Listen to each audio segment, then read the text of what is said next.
You're about to witness a live show like no other as Boston Chris Comics presents the Fantastic Forum.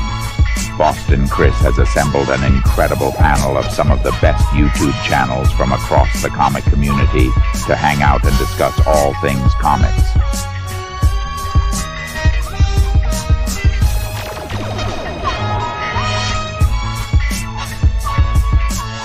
So get ready for some fun as the Fantastic Forum starts now. What's up, everyone? I'm tiny for some reason. There we go. Here I am. Hey, what's going on? I'm live. What's going on? We got Steve White in the chat. I see him.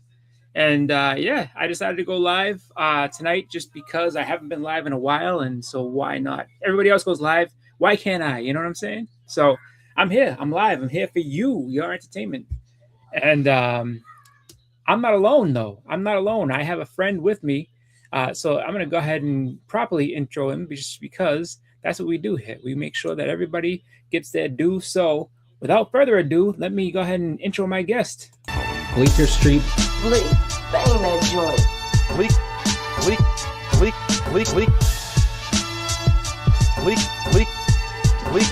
Bleecker Street. Comics. Slab.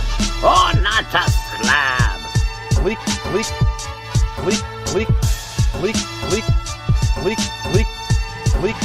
Bleecker Street. Comics. Hey, yo. What's going on, buddy? Going on. Oh, yeah. There you go. Oh, wait a minute. Well, now you get the main stage because I made a mistake. But you know what? We'll fix that. There we go. Thank you. I appreciate that. All right. And we have somebody else in the chat, Reverend J. Stones. Not sure who that is, but we're going to find out. Oh. Reverend J. Stones, everybody. Who is Reverend J. Stones? Oh, no. Oh, I can't believe he calls him Reverend J. Stones. As he's you're muted. I know you just because but yeah, we got to introduce this guy really, honestly and truly, just because of the fact that so this is my buddy Jamie. We have known each other since basically preschool, just about. And man, oh man, the YouTube crowd has him to thank for me being here, because I did not know anything about YouTube until this man introduced me to it to show me, what was it, Tiger Mask versus the Dynamite Kid. Show me a wrestling match on YouTube. He's like, "There's this thing called YouTube, and you can go on, man, and you can watch all this great wrestling and stuff." So that's how this journey started. Was this man brought me to YouTube to watch wrestling videos, and here we are today, many comic books later, and just chilling and doing live streams. Yeah, there was also another one. There was also a one-man gang versus a Great Kabuki when it was still WCCW. Yep, that's right. See, he knows he's out there, and he's actually, you know what? Just because I didn't know it was you, so like I said, I always give everybody a proper intro. So yours, I think you'll like your intro. I mean, this is a generic one, but it fits you perfectly. So here we go. So you claim that your son was brainwashed by voodoo witch doctors and forced to recruit others. Let's take a call. Hello, Sally. Mr. Adams, please stop calling. We do not know where they meet. Let's take another call. The Adams family. Yeah. So, man, Jamie, also big collector, a big wrestling fan. He's like a historian. He knows tons and tons of stuff about wrestling. And then also too, when it comes to comics, very skilled in comics, manga, anime. He's a Renaissance man of all kinds when it comes to any sort of collecting hobby, except for like Pokemon and stuff. I don't think you're too into Pokemon and all that jazz, but I do know that, like, not Pokemon, and I couldn't do that. I mean, I tried. I just couldn't. It was just, yeah. But you ask him about video games, he'll give you a whole history. Like, he got real excited because I had mentioned to him, like, "Oh, did you see that there's a new Neo Geo system coming out?" And he's like, and so I told him all about it, and like, there's a new Neo Geo coming out, I think the end of the year, and he's all excited about it, just because that's his jam, the old systems and stuff. So, man, I'm trying to think of comic wise, you said that like the last stuff that you were collecting actively was Moon Knight, right? Volume 2. So the last, yeah, it was kind of weird because like I actually remember when like who was it? When Stephen Platt got in like around issue 55, like everybody was scrambling because he you know, he was like really hot at that point. So I didn't get a lot, but it was really interesting because what a lot of people don't know the politics of what was going on at the time, which was when it's kind of funny because it came full circle, you know, 20, 25 years later. But Diamond Distributors was at the time because they had the monopoly. You bought comics from a distributor, right? Mm-hmm. And that distributor just happened to be Diamond Distributors. So Rest in peace. The only two people who, or the only two companies that ever could get away with like a lot were just Marvel and DC. And a lot of the smaller companies always had issues with release dates. Valiant, Image, Dark Horse. You know, I remember like some other weird, like small little imprints and stuff like that. Like when Joe Quesada and Jimmy Palmiotti broke off and they did Event Comics. There was another like really weird, small little independent comic or publisher called Lightning Comics. You know, Bone around that time, and Diamond Distributors essentially like started to punish everybody who didn't deliver on time, and then they decided to. If you were going to cancel a title, then it was going to cost you, like, you know, and they got away with it. But it was really funny because they only implemented that, like, you know, fee on the publishers after Marvel canceled Moon Knight, Avengers West Coast, Conan the Barbarian. They had like a ton of comics that just, you know, went off the wayside, and, you know, they all got canceled, and for some strange reason, Diamond Distributors just let them get away with it. But yeah, like I have like most of the second one of the Moon Knight series. You know, Moon Knight was always kind of very cool because it was not really Batman, but like it had that kind of vibe to it, and it, you know, but you know, it's kind of like Batman in the third version of Blue Beetle. There you go. See, I wouldn't have made that comparison. I know the Batman part of things. I wouldn't have thought about the third Blue Beetle though. But because remember, like, there's always the whole thing about like, you know, ancient Egypt and like a scarab, and like, you know, Moon Knight is, you know, dies in front of like what the god of night or whatever, Khonshu, and you know, and also he has all these gadgets because he has, it's just, you know, Blue Beetle and Batman. That's what you got. So you get Moon Knight. You know what's funny is I actually met Stephen Platt last year. I got lucky, and he was at I went to Heroes Con in North Carolina, so I got lucky and he was there. And it's funny enough too, I ended up running into him like I want to say like mid-break, because he had just come from a break, and then he was like gonna get ready to go back on another break, but he was like, "Hey, how you doing, buddy?" And I was like, "Hey, how you doing?" And I was like, "I got a couple books if you wouldn't mind signing." He's like, "Yeah, no problem, man." He's like, and then after me, he's like, I need another break. I gotta go. So I just happened to be the one person, and like there were people that were waiting there for him for about like a half hour, and then they just gave up, and then I was there. So luckily, I just happened to wander over at the right time. So I have 55 through 60 signed by him. So because I guess he's it's really funny because I ended up around that time like, what? I have the last.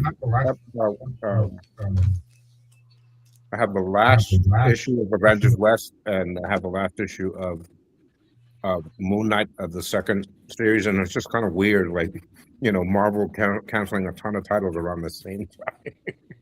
Yeah, well, you know, I mean, it was a weird time for them as far as, I mean, because I mean, what was it, 95? They were broke. Yeah, so it's like they were killing. They end up making the Age of Apocalypse story, which is one of the best X-Men stories that they made. You know.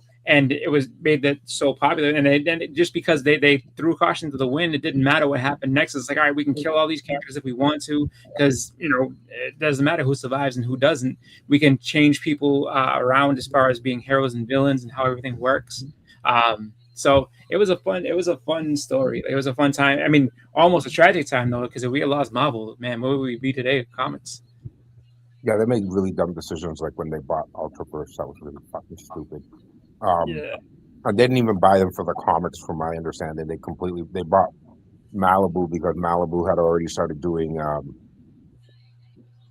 uh, digital coloring around that time or something of that nature. So they really bought Malibu more for the for the for, for the actual like machinery of how they were getting their comics out, and not for uh, uh, uh, the actual like comics. Like I get Marvel really do shits about like Groon and Prime and all that garbage. Yeah. Well, actually, so we on the panel with us, my buddy Bleak has a book that he's actually publishing with a couple other guys in the community. I don't know if Bleak is if you want to go ahead and show off the Ashcan, just because I am super proud of him getting this, to this stage, and really excited to see what comes next. So, the floor is yours, my man. If you want to show off the Ashcan. Yeah, I think I can work something out here. What do we Yeah. got? Now, I'm not saying you got to open it and show the people, but you can show them the. I mean, you can if you want, or you can just kind of, just give the overview, because if there's things that aren't ready to be, I guess, divulged just yet. You know what I mean? All right, what do we got going on here? So this is the Murder King Ashcan. Nice. Look at that cover. It's beautiful. Give me 1 second, and we'll open it up here. Give me a second. I'm gonna just turn my camera off for a minute.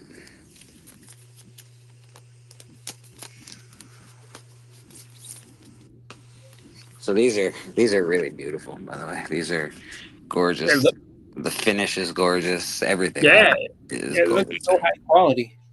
Yeah. So Ooh. that's the back cover. Nice. That's really cool. I like that. Yeah, it's really good. There's a cool piece of art on the back cover there. That's awesome. Really dope. So in here we've got some concept art that I can show a little bit of the concept art. That's cool. There's Murder King. This is a piece by Rad Art and Comics. Yeah. That's a cool looking scene. Like that actually moves really well too. Yeah, the city's really great, and then these branches on this Christmas tree are absolutely stunning. So that's some concept art. I'll show you one page of the actual book here. Oh yeah, that's a pretty good page to show. So there's the art from the inside. The art the art's great. Oh wow, that guy's losing it. Yeah, it flows really well. Everything's awesome. And that's Murder King, man. That is the Ashcan. So you get about 6 pages of the Murder King story in there. Mm-hmm. And then you get some concept art. And we hope that it triggers you to want to go support us on the Kickstarter. Right now, that is not live, but it is. It's in what do they call that? Pre-launch, so you can hit the notify me on launch button. And, there you go. Yeah, so we'll be signing. I'll also be signing and numbering each of these 50 copies that I got of the Ashcan. So they'll be for sale tomorrow at church at Astonishing Auctions. They'll be. You can hit us up there. You can hit me up on IG as well. They'll be numbered and signed the first 50. After that, they'll just be regular copies. Gotcha. That's cool. That's really cool. Like, so you heard it here first, guys. And church tomorrow. Tune in if you're looking to get a copy of this, because he said numbered to 50. The first 50 will be numbered and signed. So if you're trying to be in that first wave of the people that are, I guess, pre-backing, the book and want to get that first preview of Murder King, there's your chance. Yeah, you will be able to get the Ashcan. It will be available on the Kickstarter, but it won't be signed and numbered. So these are all the money, all the profits of this Ashcan. They're going right back into the book, and of course they go to help pay for the art and a bunch of other things. So No, definitely. And so I would say this is for the overachievers. If you decide that you want to be the one to say, you know what, you got that ash can, that's pretty cool, but I got this one that's, just a little bit more shiny and sparkly than yours. I'm not saying there's anything wrong with that. Just, just in the grand scheme of things, like if you happen to be on maybe like a show where, you show something and then someone else is supposed to show something that can maybe be a little bit better than what you got, you might win the crowd over with that. That's all I'm saying. Hey, Callie, what's going on? Got Callie Comics in the chat. Callie is actually one of the contributors and helpers on this book. Like Callie helped write this book with Bleecker. So of the two of the creators of this book, one's in the chat, one's on the panel. So if you need, I guess at any point, information on that book, on Murder King, those are the guys you hit up because they'll be able to tell you anything you need to know. They will be in the know when that Kickstarter is going to go live and everything else. So by all means, man, like hit those guys up because they are the ones that are going to get you this amazing book and amazing information as far as the story and everything else. The preview itself looked awesome. Like just from those pages and concept that you showed me, I want to see more of this. So when that's live, I'll definitely be hitting the button. Trust me. Yeah, man, it looks so good, Boston. It looks so good, dude. I couldn't be more impressed. To be fair, it's super professional. Like I couldn't be more impressed. So very proud, very thankful to have Cali Comics, Rad Art and Comics, Actual Dracula in this group of writers and artists. And yeah, man, it's friggin' awesome. So yeah, thanks very much. I appreciate you, brother. Oh, no problem at all, man. Like, I mean, just the fact that you are putting something like this together is huge. With all you guys together in the community, it just shows what the community can do, creatively once everybody comes together. So I really hope nothing but the best for this thing.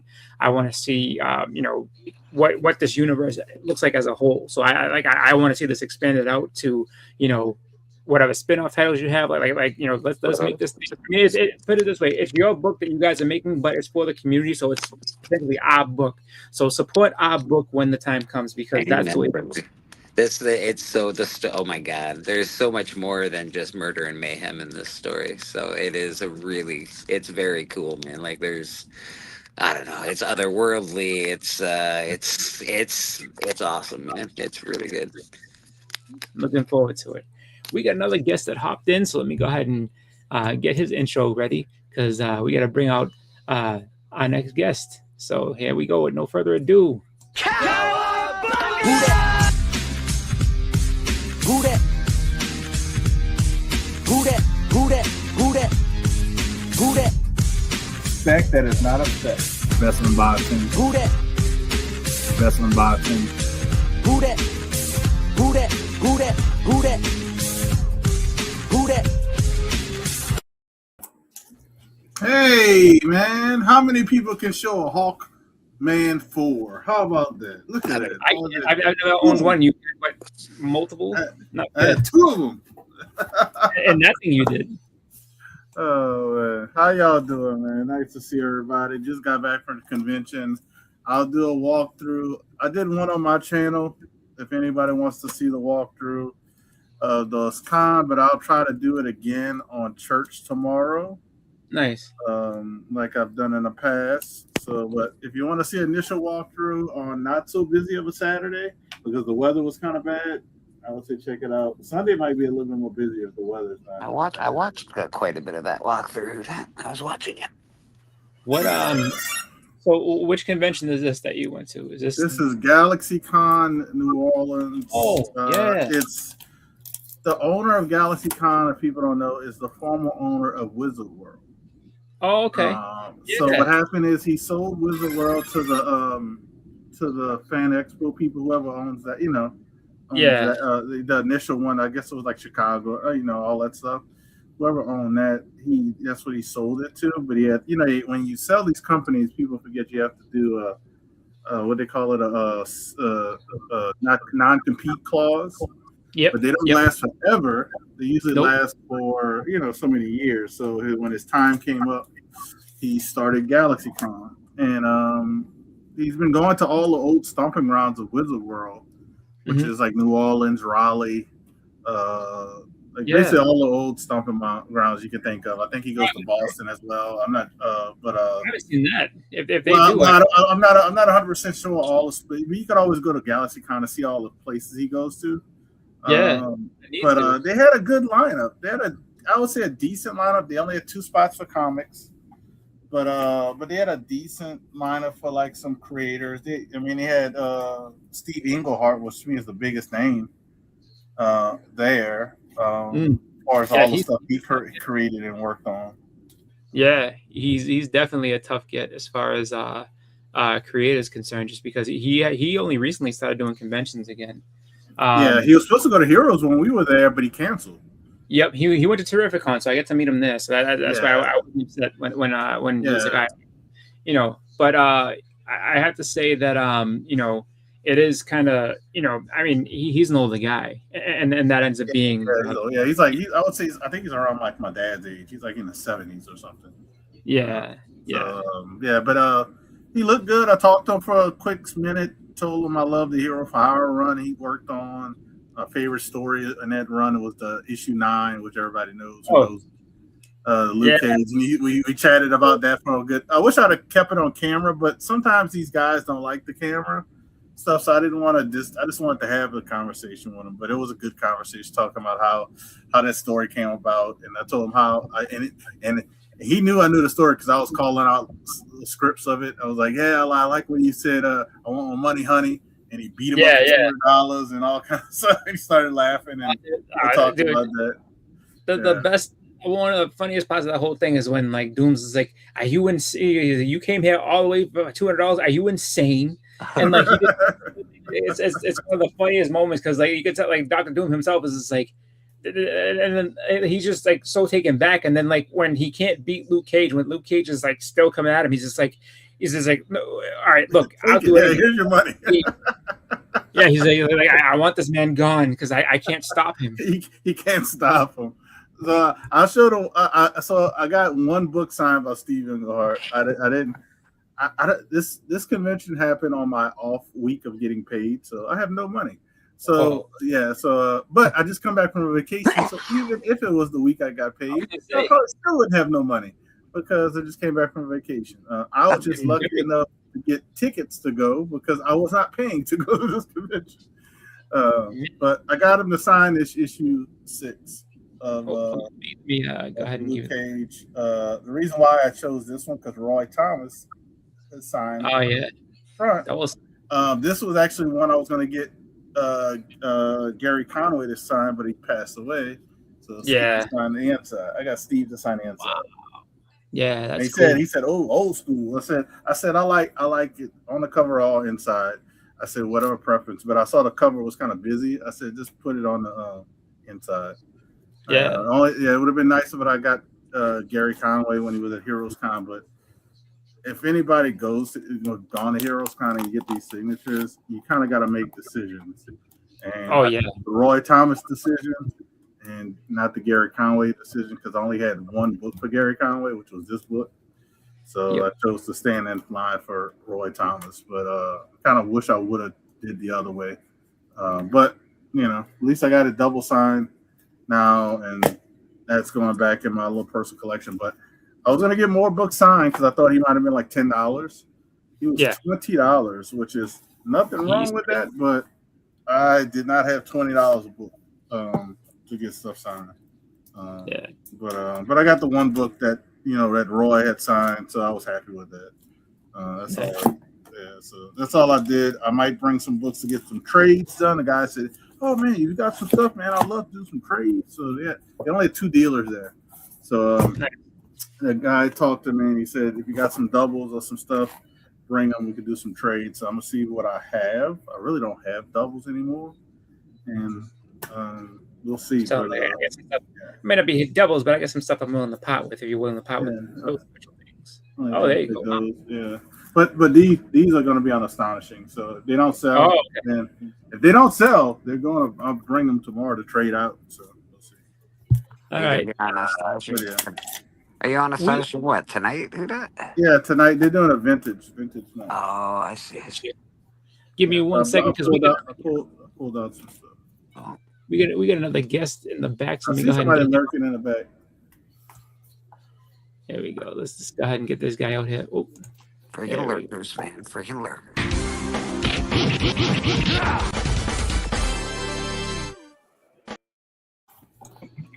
We got Big Lion Cat on the Big road. Lion Cat on the road again. On Yeah, the road. I switched up my camera, so if you guys can see me, I can't see you now. I Oh, can't see you either, actually. Oh, And we lost you. and we lost. yeah, he'll be back. He'll be back. But yeah, I mean, I got this tonight too. Oh, nice. geez, Astonishing's gonna be loaded with some talent there. You see Canadian those? price variant. Yeah, you got a Canadian price variant. You got the was it that Deathstroke? You had the first Team Titans. These are newsstand ones. That's some stuff. I was gonna get them graded. No lie, I was gonna get these books I'm showing you graded. I decided to try to throw them up to sell them. I don't know if you heard this, Bleak, when I was talking about it. So I went live again, second time, and I'm walking around the convention. CGC's there, right? So I said, I can drop up some cards, and I might be able to drop some other stuff off Sunday. So I go over there. They said, "Oh yeah, we're doing the stuff. They're doing the stuff through whatever one of the consignment people. It's not a one we all know. It's another one. Agent of Slabs. Oh, okay. And I look at them and I said, look at them, and I said, why you are here? Why do I need to go there when you are here? So I walked away and I did my live again, and I said, yeah, CGC's here, but they're not here because they're not working. They're not working. They're not. See, that would not happen. To go to Agent of Slabs. I said, what? That would not happen if you had somebody like BLC there, because BLC is nonstop, and we know this but that's through that's through the group we kind of all know. But I mean, they weren't there. But when you see CGC there, you expect CGC to be working, but like I said, they're not working. Bro, I went to go get a new phone recently, and I walked in, and the lady was not helping a customer. She basically told the customer, "Can't help you, sorry." I went in, hey, can I get a new phone? I got the, it's all like, I'll just switch it up. Yada. I've had this for a while. She says, no, your ID's out of date. I can't help you.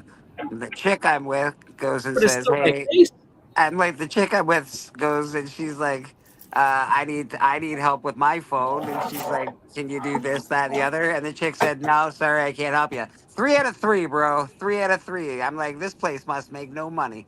That's all I'm saying. They're not trying to do anything. Dude, you'll be surprised. Well, I shouldn't say you'd be surprised. Y'all probably have seen it because y'all gone around. How many places people work at but aren't working? They refuse to help. They don't want to and it's not like in a rude way. They just don't want to do it. They don't want to work. They're just lazy, or they don't want to work. They don't want to help you. And you're like, and some of the jobs, I like, man. I said, if you don't want to work at FedEx, I'll work. We can switch. I'll switch with you, but that's a good job. Yeah, hey, I'll be the best package handler ever. all I did was go on my phone and order a phone. I just because I've got a plan. I just went, okay, fine. I'll just go. I wanted to do it in real time. Yeah, you wanted to be talk to a person. You want to get the phone today instead of waiting a week or whatever. I'm like, all right, fine. I'll do it on my phone. Screw you. Yeah. Lazy. And that's another thing. Like, I guess they kind of would rather you do it online. They don't want to deal with you. Yeah, they don't want to work. Yeah, so they're only there for a paycheck. That's all they want is just a paycheck. Yeah, but they don't want to be bothered, and they're not happy with that. They're not happy with that. But they don't realize. They don't realize without people like me, they don't got a job, and eventually they won't have a job because there won't be people like me that want the one-on-one service. Everybody just wants to order it online. So you know what? You're working. Yeah. You're not working yourself out of a job, is what you're doing, lady.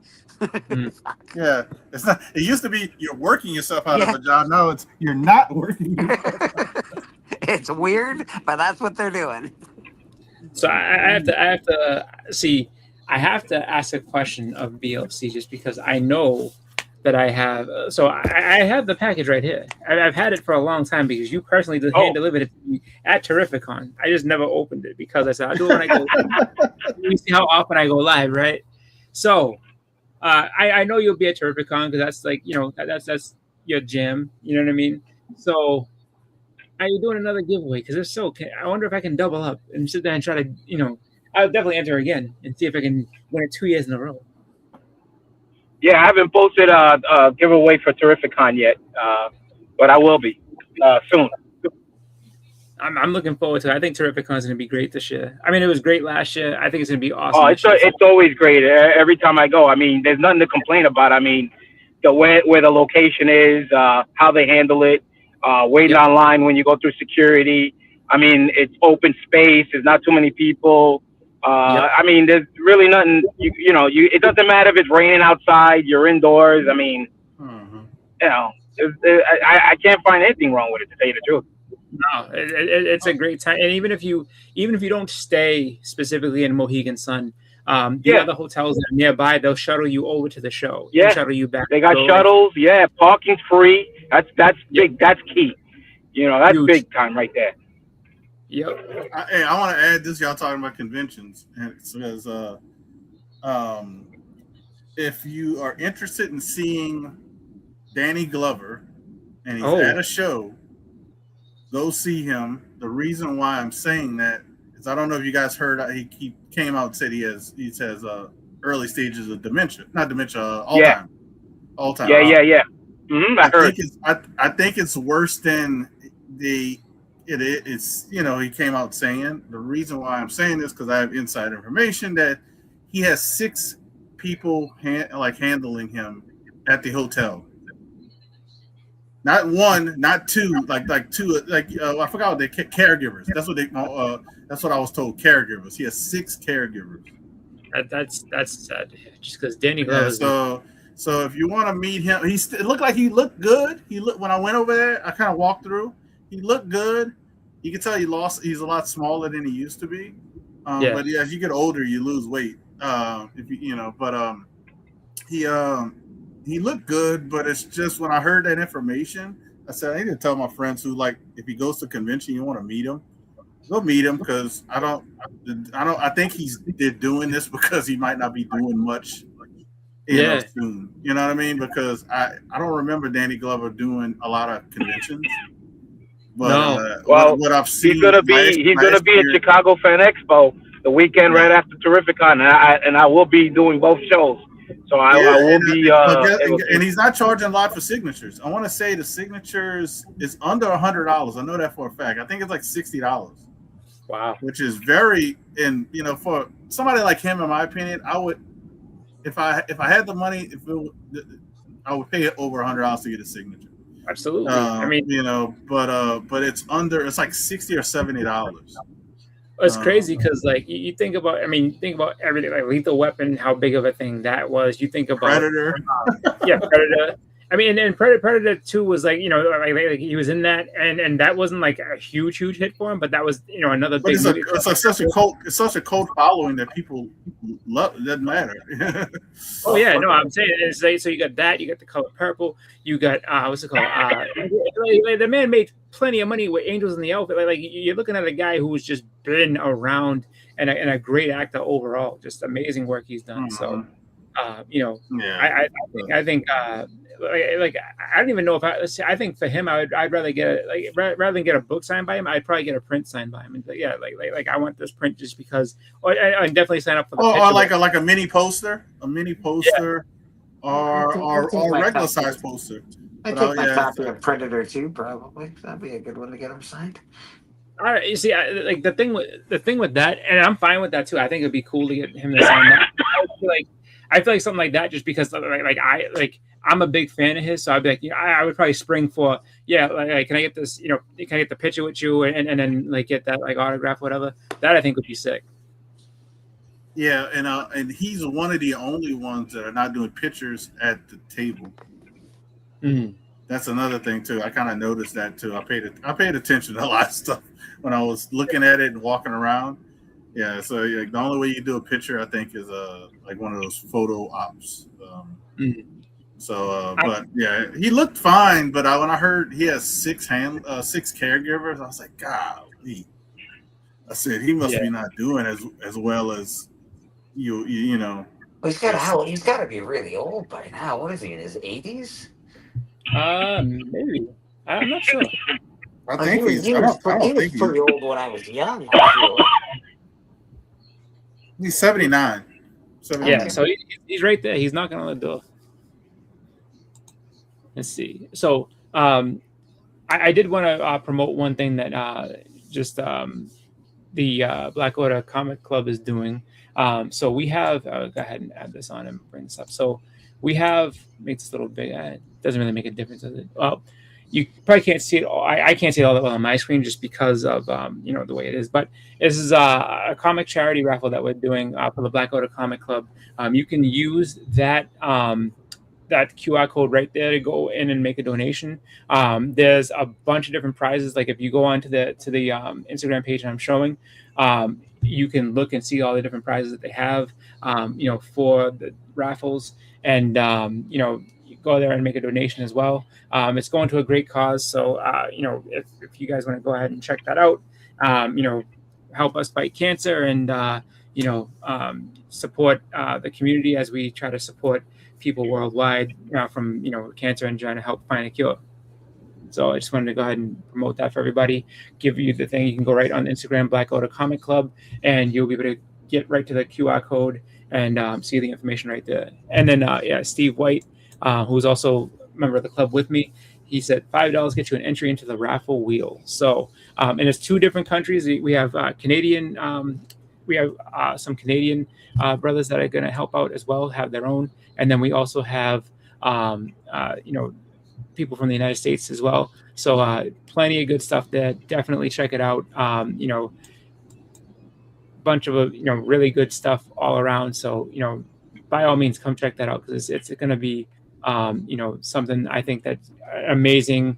It's an amazing cause. It's, something that we're doing to try to help out. And, so, go ahead and donate, go ahead and check it out. And, good luck to all the winners.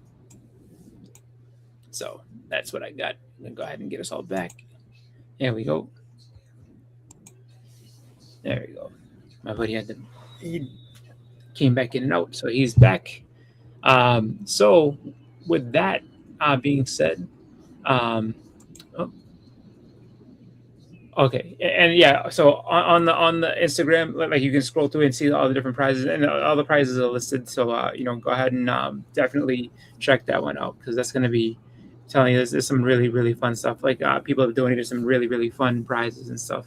I think there's a couple of pieces of original art in there, as well as we have signed books, we have slabs, we have just all kinds of stuff. So for Big Lion Cat, I told him I would go live and I would show this book. So it's been a year in the making, just about. So let's go ahead and unbox this from Big Lion Cat, the prize that I got last year, and just to give you guys an idea of almost a whole year go by. yeah. That's how Rich Bostic Chris is. He doesn't need to open his books. It's fine. That's not true. That's not true. I don't need to open this. I got lots of books. It's okay. No, it's really more or less the fact that I just time wise everything's all crazy, and it's just like I don't need to go live today. I'll go go live tomorrow, and then you're like Eddie Murphy. You're like Eddie Murphy with the pussy. I know it, except it's comics. Oh, that's mine. That fell in my pocket. Sorry, that's mine. That's mine. Hold on, that's my comic.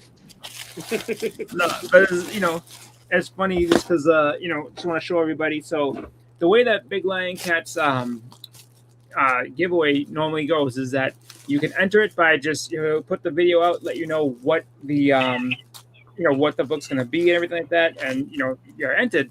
However, the condition that you have to meet, you have to go to the convention. So whatever show it is, you have to go. So for Terrificon, you have to go to Terrificon. So if you're going to Terrificon and you gonna go ahead and just have a fun time there, it behooves you to go ahead and be there, just because this man does not play when he gives the prizes away. The stuff he gives is great. So go ahead and get past we're past the first layer of bubble wrap, which is great. Packs everything well because you see very well protected. Even though he was hand delivering me this, so he went ahead and just gave it directly to me. So here we go. We got layer number 1 out, layer number 2, and the creme de la creme. So let me go ahead and just make myself bigger. But here we go. Nice she spawn cover right there. 9.6. That's the J. Scott Campbell. That's lovely. Yeah. It's just like, so I have that. I've had it for a year sitting in, but yeah, I like, and it's just, I mean, look at this. A 9.6 slab, just, entry into, giveaway just because. And yeah, man, this is like, this is the type of stuff that you want to, like, why wouldn't you enter for that? So thank you again for that. I'm glad that, I'm actually live to be able to go ahead and show it, keep my promise and say, like, I'll do it live because I said that I would do that. Be live to go ahead and show that I did it. So that is the book that I got a year in the making. So will I be entering the giveaway again this year? Absolutely. I'll enter the giveaway this year. Have you opened up the mail that I sent you yet? No, I can do that too. Boston. God dang it, Boston. I don't even know if he opened up the mail I sent him. I did. I did that in a video. Oh, who that's special? I get it. Who that's the special one? No, I had time at that moment. I was like, I'm glad to do this. But yeah, no, I just actually did. I did a package that Tony sent me, which was actually a really fun book, and I kind of alluded to it when I had done it, that I was hedging my bet because I know that at Terrificon, Jim Lee's going to be there, and I know that he is not the easiest person to get a signature from just because he's ridiculously popular. So with that being the case, I'm like, fucking 8 hours long, for Christ's sake. Yeah. So it's like, if I can get in, if I can't, and then they're doing pre-order signatures and stuff like that. So I'm like, all right, well, let me figure out what I want to do. So I have a raw of this book, but I was like, you know what? Just in case I don't get to go see him, let me go ahead and just. You gotta get cozy with let me buy two. You gotta get cozy with the vendors. What you gotta do? You gotta get cozy with a vendor and have them get in there before it opens. Well, I'm a married man, so I can't be getting cozy with the vendors. That might be. I'm joking. No, I look at it where it's just like, it's just, a fun time. And I was like, you know what, Tony's selling this, and I was like, I can go ahead and get, Jim Lee's first work signed. So yeah, let me go ahead and do that. Go ahead and add BLC back to the stage. So I unboxed the book. I told them all about it. I said how grateful I am for that, and told everybody that it behooves you to get in on this giveaway, just because if you're going to the show, why not end up getting an amazing slab with it? Well, yeah, if you're going to the show anyway, might as well. God damn. I'm just surprised that, because I do that at some of the cons. I did it at Heroes.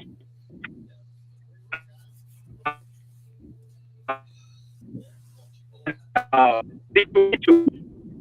don't get that many entries for such a big cons that I pick. Not too many people enter, and there's a lot of people that go to these cons, and I'm just surprised that the entries, are very, very, very low. So the chances of winning are like, great. So, so congrats. I mean, I do it just, I like to give stuff away, and it's nice to actually meet the person and actually give it to them. Yeah, man. Exactly.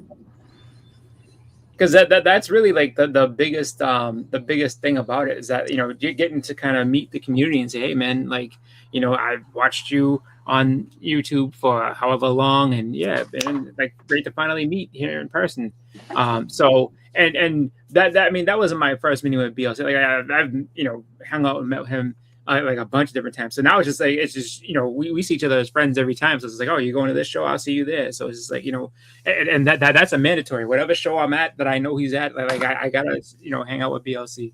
We did it in Heroes. We did it at what's it called, Little Giant. A couple of different times we hung out at Little Giant, Terrificon. So it's just like that's one of the things where it's like, yeah, like I always look to meet up with Big Lion. Whatever show I'm going to that I know he's going, go ahead and just say, hey, what's happening with you? Let's hang out. So that's how that goes. And then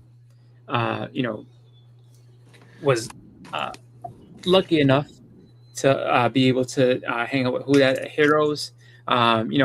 We're gonna get Bleak to come south of the border a little bit to come and hang out with us at one point or another, whether it's Heroes, whether it's Terrificon, whether it's anything, because we have to do one. So absolutely, it's definitely. I wouldn't mind doing the one that Beckerman likes as well, because I want to meet Beckerman too. That he has that his is what's the Kansas City one called? It's not Galaxy. Or maybe it is. I wonder if maybe it is. I don't know.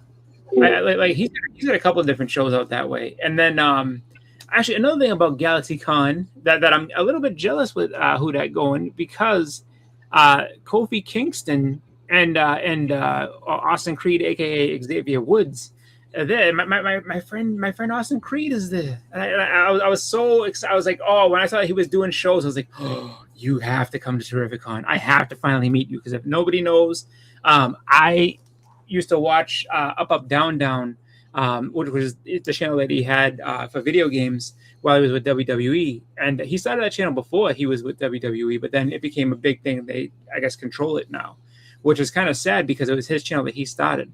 But they used to play the general manager mode of WWE, the WWE games. And so I would always kind of go in there and say him and Tyler Breeze playing back and forth. And just because he's a sore loser, and it's funny, like when he loses, he's hilarious. But he would sit there and he'd freak out. So one day I called him a Grinch. I said, "Oh, you are such a Grinch," and he freaked out. I said, "How am I a Grinch? Don't call me a Grinch." And I was like, "Oh!" And so after that moment, it stuck. So I every time I see him, I call him Grinch. Every time I would see him on there, "Hey, Grinch," and this and that. So he knows me by that. And it got to the point where he would talk to me through the thing. So I was like, "Oh wow!" He's actually calling me out for calling him a Grinch and everything else.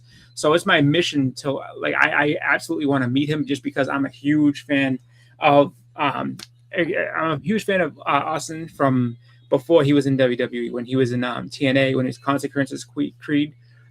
Big fan of him from back in the day. So I always want to meet him as a fan, but I also want to be able to introduce myself to him, just because of the back and forth we've had on this channel. So I definitely need to make a meet and greet where I can see him, because I think that'd be fun. And one day, hopefully, we'll come up and do a con display. But he's not doing Terrificon, which broke my heart, because I wanted to meet him.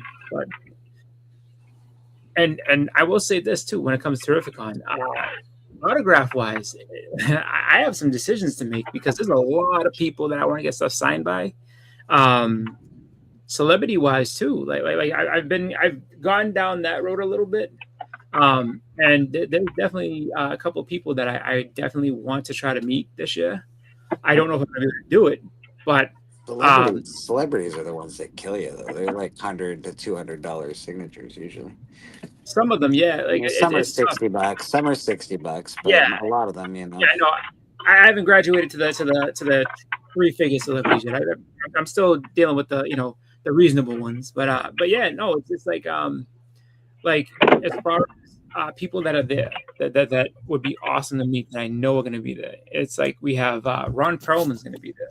So it's you get to get Hellboy, aka the Beast. You know what I mean, from Beauty and the Beast. Ron Perlman. You probably have that. You have that Hellboy book. I know you do. The first color appearance of Hellboy or whatever. Yep. So there's that. If you're, I would say, Leah, what's it called? Mighty McFly's mother, Leah Thompson's gonna be there. So it's just she was in Howard the Duck, so you could technically get her to sign some Howard the Duck stuff or whatever. Or if you have Back to the Future thing, you can have her sign that. And then, actually, you could get her to sign Dennis the Menace, because she was Dennis the Menace's mother. And so she could sign a Dennis the Menace comic if you had one. And then, what else? Oh, they have the whole voice cast of the X-Men is going to be there. Get your X-Men Adventures 1 signed by everybody. So there's that option, and there's also the voice cast of the Turtles, which is just like, you know, like how everyone talks about they have the trees. I have a tree of Turtles Adventures #1. Like, I find them and I just keep, you know, so it's just like I'll keep getting those every time I see them. But you know, so it's just like I have that road to go down, and then the guy. There's actually two different people that were the Tick. You have the guy Patrick Warburton, he's also on Family Guy. He's was it Joe in the wheelchair? He's named Joe. Yeah. He was also the live action Tick. But then you have Dietrich Bader, who was the cartoon Tick. So it's just, I mean, what is going on here? It's just like I don't have a Tick #1, thank God. Because if I did, I'd be like, dude, I'm in trouble. I don't know what I'm going to do. See, I got to see both Ticks. Both Ticks signed book. That'd be pretty awesome. And then Sergeant Slaughter's going to be there. So it's like I don't know if I can. I can't. I passed up on Sarge a couple of years ago. I don't think it took everything in me because I didn't have a lot of money. He still looks good. He still looks pretty good. He's old, but he looks pretty good. But that's the thing. It's like I can't. So I passed on him because at the time I didn't have a bunch of money. Like I was just there for one day. I had to get the things that I wanted to get, and that was it. He's close to $100. He might be $80 in the States, but I think he was about $120 in Canada, something like that. That's what I mean. It's like I don't think I can pass up on Sarge again, just because again, like older wrestlers, it's like you kind of have to make that move just because you don't know what's going to happen. So never mind wrestlers, older GI Joe characters. Come on now. Yeah, and then you get so that's like celebrities, and there's more. Like there's plenty more. I know I'm skipping some people just because I can't think of them off the top of my head. But then it's like you got and then comic artists. There's so many good comic artists coming. Like you have the usual mainstays. You have Jim Starlin, you have Al Milgrom, you have Claremont, and then they also got what's it called? Kirkman's gonna be there. I was like, oh no, Tyler Kirkham's gonna be there. I'm like, Tyler Kirkham is gonna be there. That's what I get pissed off of Micon for. It's got decent celebrities, but it's got no comic book people. Yeah. Like there's a ton of people, and then it's just like was it Rubenstein's gonna be there? So who else? I mean, we got Jim Lee, we got Claremont, and then Jeff Loeb signed on, and Scott Williams signed on, Alex Sinclair. So it's like. You can get, I think, the X-Men 1 signed like 6 times if you wanted to. And then, just David Finch is going to be there, and Dan Jurgens and J.G. Jones, Brett Bean, all the Dork people out there, all your Dork fans, he's there. Brett Bean, the creator of Dork, I guess, is going to be there. Simon Bisley is going to be there. The Biz, baby. Yeah. Dennis Cowens is going to be there. Oh, I forgot about that. Whoa. Oh, hold on. We got. Oh, I see. All right, I gotcha. Let me go ahead and. I see. BLC is home now. Oh, right. We went into the quantum realm for a second. I was like, oh. But yeah, so we got the guy that was Vigilante is going to be there too. Like the kid that plays, and Tyler Mane is going to be there. So we got Sabretooth and. Michael Myers is going to to be there. That's like, oh my god! So you got that. I got Vigilante 1 signed by. I should send that book to you. I've already got a signed copy of that. I should get him to sign it too. Amazing. Arthur Adams is going to be there. Let's see who else is there. Is it Tyler Kirkham, Jim Starlin, Al Milgrom, Fabian Nicieza. So like the writer of Deadpool. Is going to be there. The Simonsons are going to be there. Walton Louise. Bot Sears. Bot Sears actually was kind of a cool one because I was like, oh wow, I've never seen him come to that show. And then was it the guy who did Beavis and Butthead, Rick Parker? He was at the Little Giant, and I didn't get him to sign anything there just because it was a little bit. It was going to be pricey, and I wanted to get a couple other people that like don't really come up. So I was like, okay. But then it's like Dan Parent's coming back and Bob McLeod. My boy Ken Wheaton is going to be there because Ken. Dan Parent's not bad to get a sketch off of, actually. That's exactly what was in my mind. Like, and then so Dan Parent, Ken Wheaton. I had to finish off my Sinister Six sketch thing. Let's see, Russ Braun, the guy who drew the Batman. I think he's the guy that helped. I think he was the first person to draw that Bane He's gonna be there, and who else? I'm trying to think another big name as we're going down. Terry Kavanaugh, who's an editor and everything like that. So he's on just about everything. Keith Williams, my friend. I love Keith. He's one of my favorite people to talk to as far as like artists and stuff go. Maybe one day the artists and writers of Murder King will be there. You don't know. Yeah, one day. I hope. John Beatty's gonna be there. Chrissy Zulo. What else? Wendy and Richard Pini, the guys that they're the ones that do ElfQuest. Ralph Macchio, the editor, not Karate Kid. See, Adriana Mello, she did a great sketch for me a couple of years ago at Boston Wicked Comic Con. Let's see, there was somebody else who like they added recently. I was like, oh wow, this guy's here too. This so we got the preview of the giveaway for Terrificon. So you guys can of what's going to be. Here we go. We got to give you a center stage. Hold on. Let me get you that center stage. All right, it's from Marvel Studios Storybook Collection. It has 3 books in it: Avengers Infinity War, Avengers Endgame, and Spider-Man Far From Home. Sealed. Oh, nice. Look at that. Very cool. All right, 3-book collection, baby. Sealed in. That's going to be the giveaway for Terrificon. Perfect. Well, I will be. If anybody wins that and wants to gift that to me, you're more than welcome. Main rule, number 1 rule: you have to be. You gotta show up. Get it. You're so funny.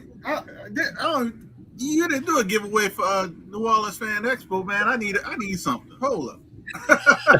No, I didn't do it. It was the first time I was going, so I like to go. That would have been awesome because I'd probably guaranteed to win. You probably would. You bet. It probably would, because you have to actually go to the con, and I don't know that many people in New Orleans. So, yeah. You know. That's amazing. Yeah, like 3 books included, baby. Did I tell you I made the ultimate mistake in the first the one time in 10 years I made the ultimate comic book seller's mistake. What'd you do? I shipped the wrong books to the wrong people. Oh. That's hard. Yeah, it sucked, bro. But they're all good. Both of them are cool people. So they're gonna get their books. So I'm gonna pay for them to mail it to each other, and that'll be that. Now the giveaway I'm doing right now, if you want to enter, because I'm picking the winner soon, less than a week, is this Joker. Stop Me, it's Joker's War, also sealed. It's a little, tour there, the plastic, but still sealed. Is that the first appearance of Miracle Molly's in there, man? Or is that that's on for everybody? That's everybody giveaway, huh? Yeah, just follow the rules on that one. All right, I'll follow. Even if you're out of state, you can still play. You could just give it as an AOK or ship it to somebody you know, and they can ship it to you. I think Gene won one. Gene Malo, he's in Canada. He won something, and he has it shipped to his friend. His friend's gonna ship it to him. So, he really wanted it. So, you could still play. Jean Malo, give me that book. This is dope. You know how heavy this thing is? Oh, it's got to be. It's 3 books. That's gonna be cool, man. And I got more than one of these. Nice. That's really cool. Let's say I'm trying to think here. Like, I know there's some people off with the celebrity pop. I can smell the wood. I can smell the wood burning, Boston. You're definitely trying to think. Yeah. Where we got here? I'm trying to think. There's somebody else's name that I forgot. Oh, you know who else is coming to the show that is I guess a big deal. Like if you're, pop culture type person. Priscilla Presley's coming.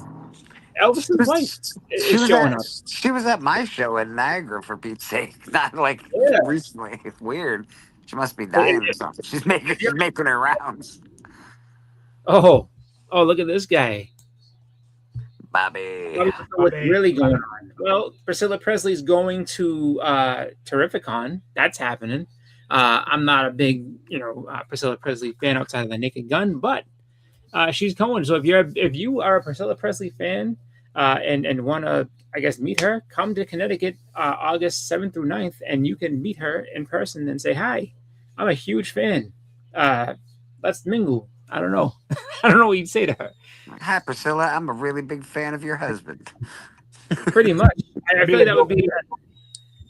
I feel like that would be the book, so that she gets to say, "Oh, like your husband is real talented." Hubba. Ah. That's Hunka funny. hunka burning love. Hi, Priscilla. How you doing? Give me some banana pancakes. Fried peanut butter sandwiches with banana. Let's go, baby. All right. Oh yeah. Jamie is back because Jamie pops in and out here and there. But Yeah, for some strange reason, like if I'm listening to what you guys are saying, but it'll just kick me off for some bizarre reason. Oh, I got some news. I got some news. Oh, I got some news. Okay, I just bought this from eBay. Okay, and who the person I bought it from, I know the store in Connecticut, and they usually end up in 3 Men in the Basements, comic swaps and stuff like that. Yeah. So it's a slab. Oh. Okay, so I entered the serial number into my account, you know, and you know sometimes when you enter the serial number, they tell you, oh, somebody else owns it, you gotta wait until it clears, and then they'll put it in your account. Yeah. Well, guess what? I got a reply back saying that this item was stolen. Oh no. Okay. So I took a picture of the eBay where I bought it, and I sent it back to CGC. So I'm waiting for a reply.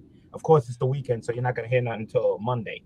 So stay tuned to find out is this slab stolen? Because I checked the account of the name it's under, and sure enough, he has the number under his name. So we have to verify if this item is stolen. And then it's gonna be like a whole mix-up where I probably have to, you know, hopefully find the right owner, and I would have to get my money back from the eBay guys, and see what happens. Wow, that's fucked up. Yeah, that sucks and is good at the So, same for time. my surprise, listen, when I got the reply, I was like, "What the hell?" You know, it said, "Yeah, they refused to put this in my account, saying that it says that it was stolen, and you know, for me to notify CGC, and which I did. I emailed them. I sent the photo of where I bought it, and This is again, like that, who I episode bought it of from is a reliable comic, you know, store. So I don't think they stole it. I think whoever stole it from that guy sold it to the store, and they put it on eBay, you know. So it went through the chain. So we'll find out. Stay tuned till I find out what happens with that slab. Or it could be a mistake. They said it's a possibility it might be a mistake. If I think it's a mistake, please notify. So that's a heck of a mistake. Hey man, this is stolen. No, sorry, I was just kidding. Made a mistake. Hopefully that's not the case though, because there we go. Make us all a little bigger. First time this ever happened. But yeah, my friend Jamie said it reminds me of an episode of Doug, and then I started laughing. It's like, oh wow, it's a stolen slab on Doug Funny. But no, it wasn't a comic thing. I'm trying to think of the episode he's talking about. I'm sure he'll tell us. But we had an interesting question. You don't remember the episode? There was what was it?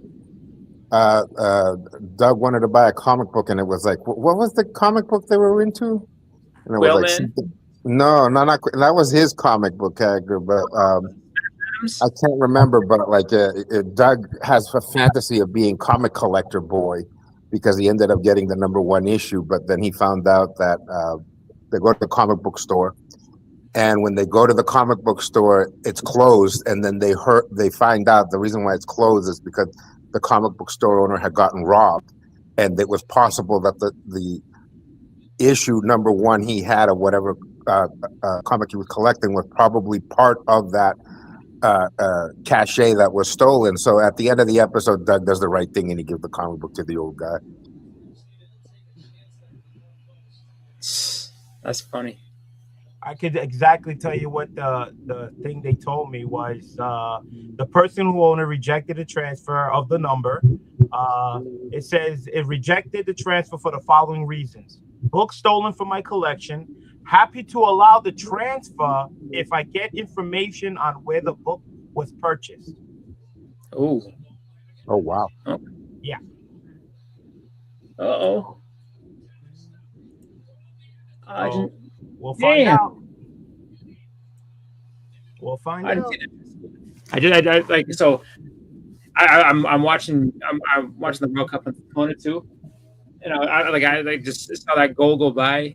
I was like, because I like Argentina as a team and everything like that. So I was like, oh man, so they scored. World Cup has been amazing. I've had a lot of fun watching that, and so Argentina's up, which is happy for me because aside from also being introduced to YouTube, by the way, I was introduced to the World Cup by my friend's brother, Edgardo. He's one of my oldest friends as well, and I remember the first World Cup that I actually really sat and watched was at their house. I think it was the 2000. It was and it was like 2002. Yeah, 2002 World Cup. Watching games at like 3 a.m. because they were in South Korea. Because it was in South Korea that year. Yep, and we just sitting there watching. I started watching Argentina play at 3 a.m. and stuff like that, and then it just became a thing. It's like, all right, well, whatever time the game's on, and I was hooked after that because it was such a great tournament. I was like, oh wow! So now I'm just like laser focused at the World Cup. Like every game, I just the England-Norway game was amazing. Like that was actually one of the best soccer games you'll ever see. As far as like the way they play, that was great soccer. Yeah, that's right. Bobby lives out in Kansas City, and that's right. Like they're out in Kansas City. I mean, you guys being able to see those games, that's a treat because you get some of the best teams playing right now. The top 8 teams in the sport right now playing. So that's fun. But I was actually a question for, I guess, the guys in the panel, if they had one, said if you could sing one song to Priscilla Presley, what would it be? I know what mine would be, just because I don't really like Elvis. So mine would be "Fight the Power," specifically the line, where is it? Elvis was a hero to most, and you know the rest of it. So, but yeah. If I could say one song to Priscilla, I'd probably sing "If Love Is a Red Dress" by Maria McKee. Okay. My heart is empty. Your eyes are dull. I mean, are you trying to leave with her? Is that what's going on? Yeah, I'm trying to woo her, man. I gotcha. I'm trying to woo this young lady. I mean, I wonder if she's still making that Elvis money. I could use some of that Elvis money. That's all I'm saying. I should probably resent it. I got my own Naked Gun money. I was in those movies. They were funny. Me and Frank Drebin. Yeah, but let's be honest. It's all Elvis money. Yeah. But yeah, man. Just curious. Does anybody have like BLC showed some stuff, which is awesome. Outside of the fact that slab might be stolen, but anybody else got anything they want to show at all? Because I feel like everybody can. It's funny being on this side of things because it's like, hey, Bobby's response is great. He said he knows the song. He would say, "Let's Get It On" by Marvin Gaye. He's trying to get the Elvis money. I just opened this up. I just got these. It's a little gay, but it's all right. Where are we at? Here we go. Oh, that's a nice one. Who did that cover? Oh, nice. Big Time Collectibles. Oh, and you get the, all right. So Virgin and Trade Dress. Wow. Oh, man. Yep. Didn't know they had full covers, all from Big Time Collectibles. That's crazy. Well, except that one. It's a nice cover, too. It's like a nice painted cover. Yep. Maybe Spider-Man's going to go in here and wait for Jigs ever to show up and do our show. There you go. See, now nobody can talk to me about, not because, I mean, if you watch BLC at any moment, this dude's just got like boxes of different things waiting to get open. He's like, I got slabs from, man, this way and that way. I got to open these and this and that. So maybe that's where I got it from. I was like, you know what? I'll just hold on to these for a little bit, and then on a rainy day, just open a box of just random old stuff. Short box right here to do a show. Old short box. And I already have to start another one because because Jakes has been, it's been gone for a couple of months now, so everything's backing up. So I don't even know if he's not even in the country. So hopefully he got his LCS is holding his books. Well, he ain't got nothing to show. Yeah, dude, like he was funny at Heroes, because I mean you were there, you saw him. He was like, he's like, oh, where'd you get this? What's that? That's a fact. That's a foil cover. It just came out. Before you put it out there, dude, like when you pull it from the back, like when you hold it back before the shine hits it, oh my god, I was like, oh, how'd you do that? Oh, never mind. That's the regular one. Then they had this one. They had I think I saw that. Yeah. They had that one, and then I picked up this facsimile of the Batman. Yeah, that's a good one. And then they had the blank one. Ooh, yeah. The other Amazing Spider-Man. They forgot to give this to me last week, and they're like, "Oh, you ordered it and you paid for it, but we forgot to put it in." So you got it. Thank you. Yeah, I probably got a couple books I can show off, Boston. All right. We're just laying If around. you guys didn't know, I just did a show not that long ago with Rod the Rican and Agu. We went over some die-cast Hot Wheel cars. Oh, nice. You guys want to check that out? We showed pretty much a lot of cars. So yeah. Ooh, one of my favorite covers, Morbius. Yeah, it's a really nice copy. Oh yeah, that's I take a look at it. It's sweet, man. Yes. I don't have one, but love to have one. The Legion of Monsters. That looks like pictures of all of us. I do this. Yeah, there I am in the background. So you can read the back. Little Dracula in the background there. It's me. This one I just picked up. Somebody said they said Happy 4th of July. I put on there.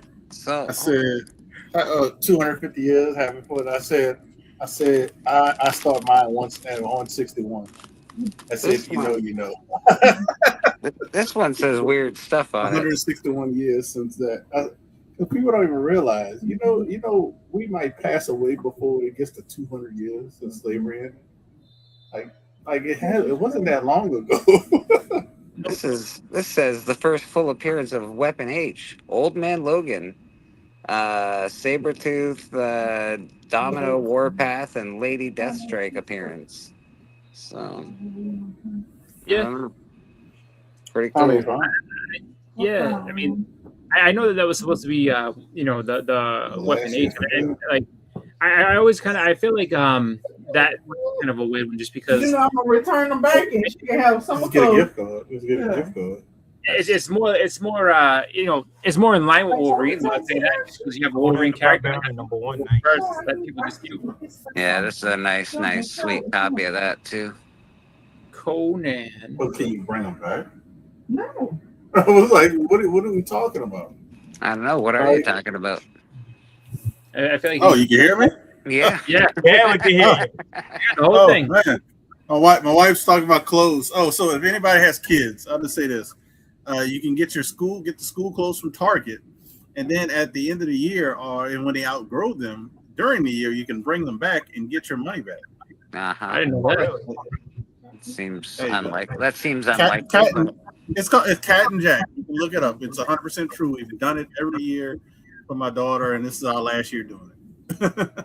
Seems bizarre that they would be like, yeah, we'll buy those clothes back at the same price. One of the many first appearances of the Son of Satan. Yep. That's the book I sold you? No, that's the book Tone got me. That's the book Tone actually gave to me, that one. This was nice. Yeah, that was my placeholder for the Amazing Spider-Man 101. Yeah.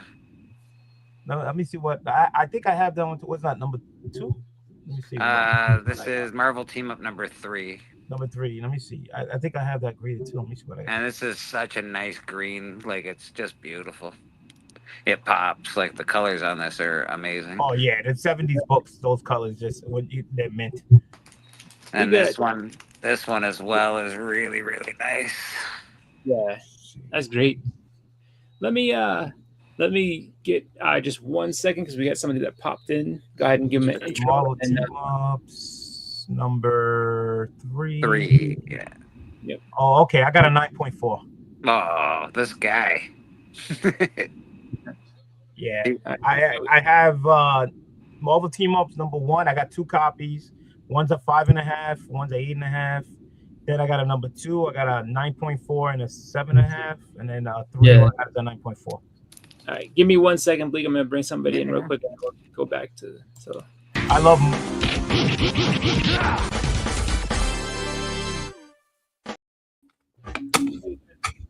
One of my brothers from the Black Order Comic Club, Steve the Voice White, coming from Canada.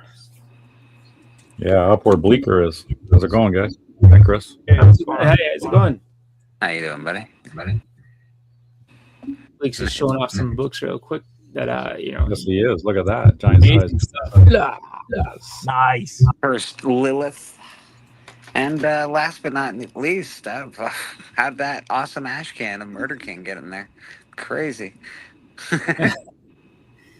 That's a book that Callie and I have written and are selling right now. This is the ash can of it. It's a 6-page preview with a couple pages of concept art as well. So 8 pages altogether, and it's awesome.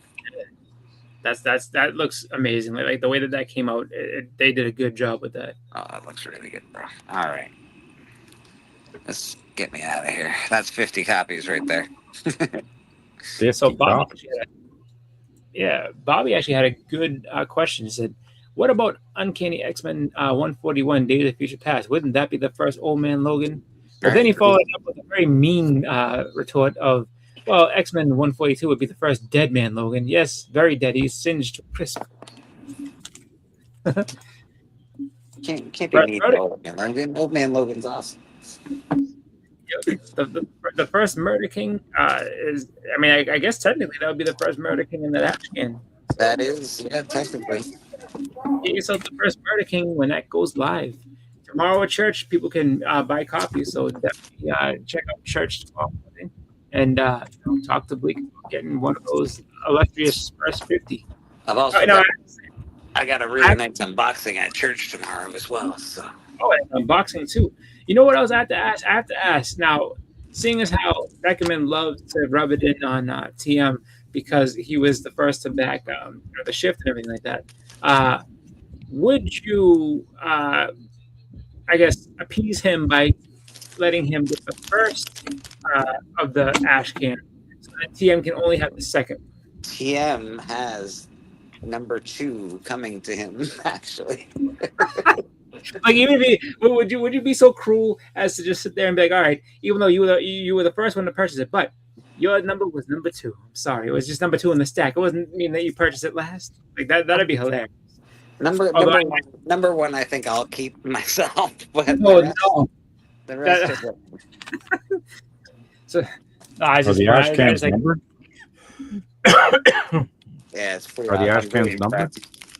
They will be numbered 1 to 50, yeah. So I'm going to be numbering them and signing them. I just got a gold paint pen delivered today for that very reason, sir. Ooh, gold paint pen. Jeez. Yeah, baby. I see Steve looks like he's bagging the board down there. Anything fun?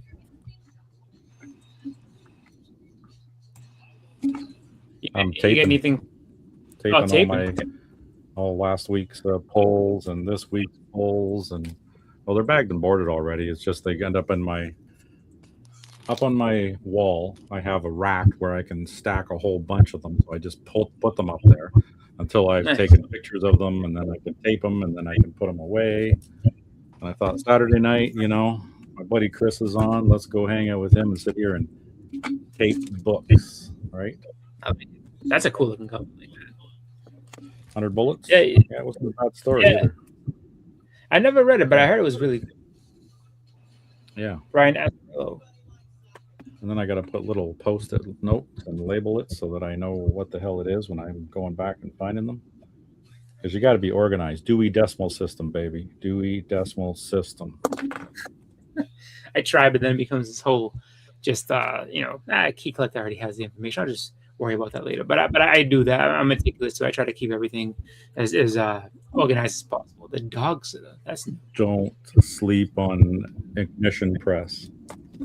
Yeah, the book sucks. It's all that love kind of shit. They're throwing everything at the wall and seeing what sticks. So if you're into romance books, it's a romance book. So I picked it up because I always pick up the first issues of whatever they're doing just to see what it is. And it's a romance book. And I went, okay, not for me. Next. Let's see Doc Brown choking the shit out of the old general there. Choke him. Doc. Choke him, Doc Brown. Choke him, Doc Brown. It looks just like him. He does look like him, too. Christopher Lloyd would be like, Doc would never do that. Great Scott. Yeah, but Rick would do that. He's based off of Doc, so I'm in. Don't be cutting the line. That's it.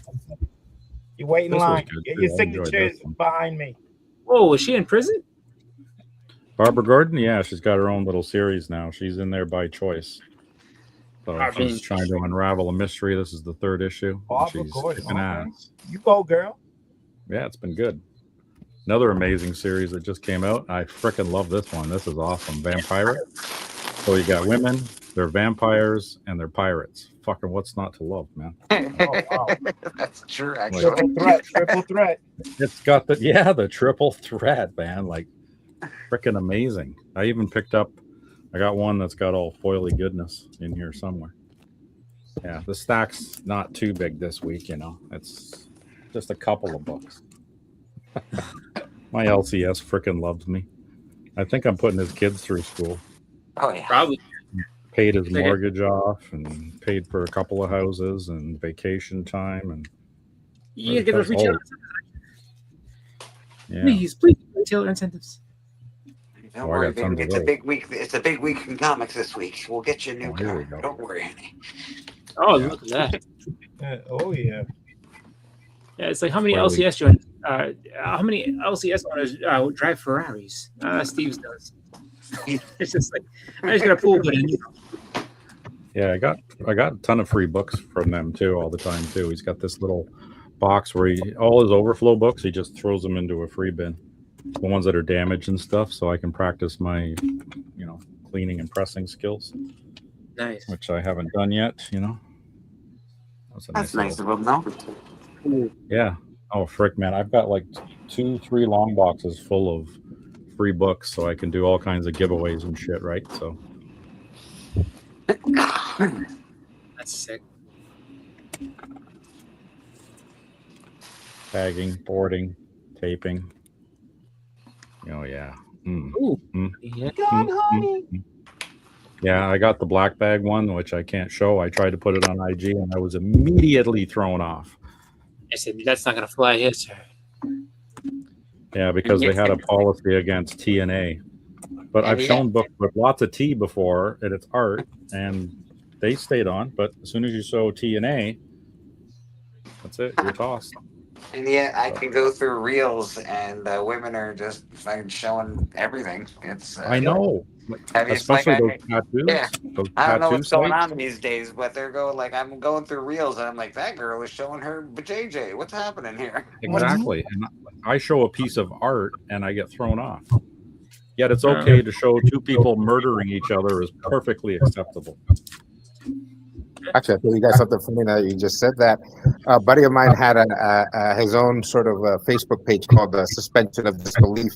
And he was posting up some old school wrestling videos and nothing crazy. It was like Chief Jay Strongbow versus Andre the Giant or something involving Larry the Axe Hennig. And he got banned because they said he was showing the videos had strong levels of sexuality. What?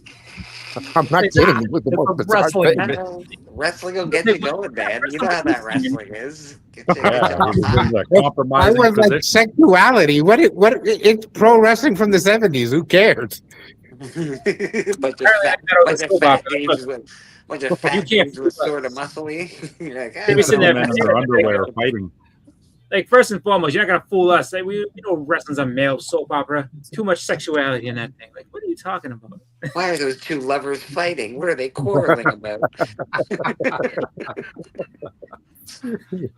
Is this all because dinner wasn't made right? Is that why Chief J Strongbow was getting beaten by Andre the Giant? Where's my pipe and my slippers and my newspaper?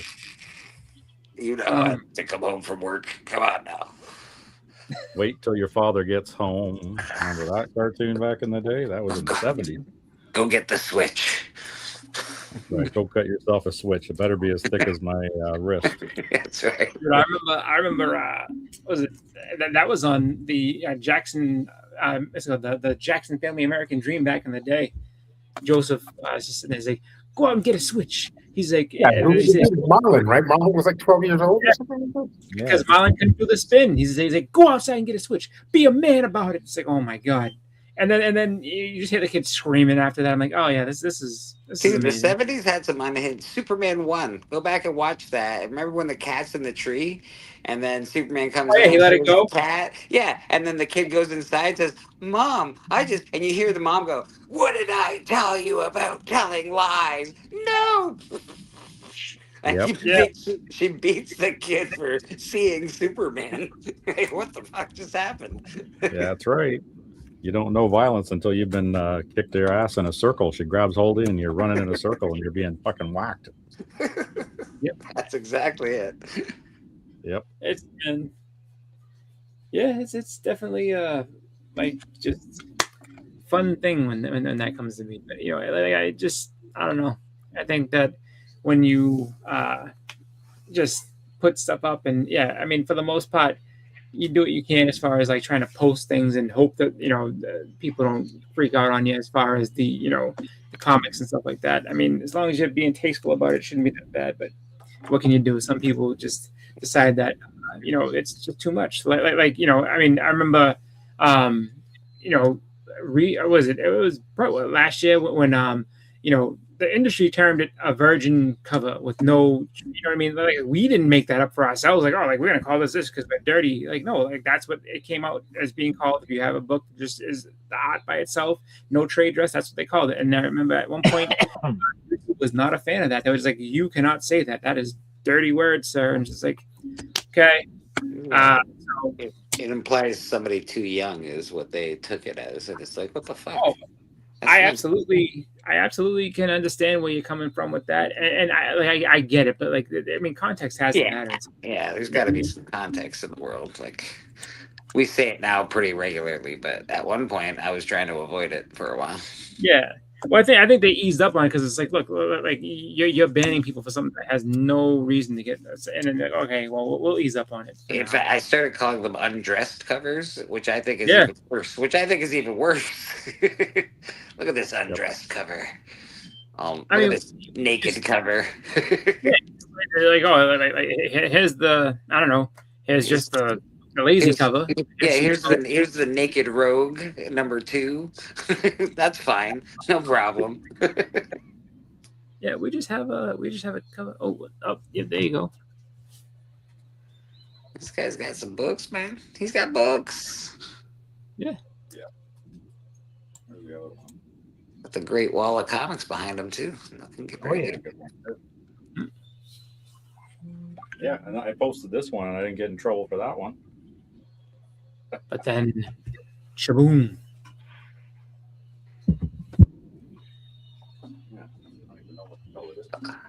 I'm not saying that there shouldn't be some like, hey, he shouldn't do some stuff, but like, there's got to be a limit somewhere.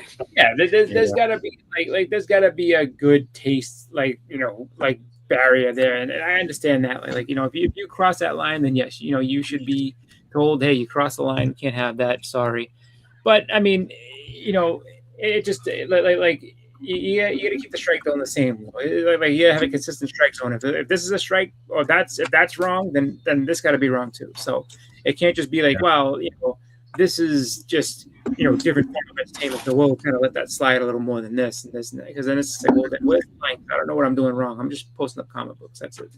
So I'm sure there's millions of people that are looking at my page. Nope. Even memes though. Like I posted, like obviously it's not, I guess, in great taste, but it was like somebody with, with that game that you put that thing in your mouth and it makes your mouth wide open, and you got to pronounce a word, and it had like a caption above it that was probably very overtly sexual. And at Facebook, it was fine when I put it up in, I don't know, 2010, but in 2022 they were like, this is bad, like you can't post this. I'm like, all right, man, well, thanks for that. 12 years late, but thanks for that, man. Yeah, I mean it's weird. I mean, I know people that friends of mine that I went to school with and everything like that, and they'll always be like, just got out of Facebook jail because I said this and this. And I'm like, oh, okay, well, I don't know. It doesn't really happen to me but I hardly post anything on Facebook. So, and then it's a group of people that loves doing that though. They love like, oh yeah, it's just like a badge of honor. Like I got banned off Facebook for a month because of this. The government isn't telling the truth, man. It's all lies. Look, I get banned from Facebook all the time. Yeah, right. Yeah, right. You're a fucking hero, bro. I'm glad. Where's your cape, brother? Oh my God! Post your 20 friends on Facebook. My God, you're doing such good things for society. I'm a keyboard hero. Like fuck's sake.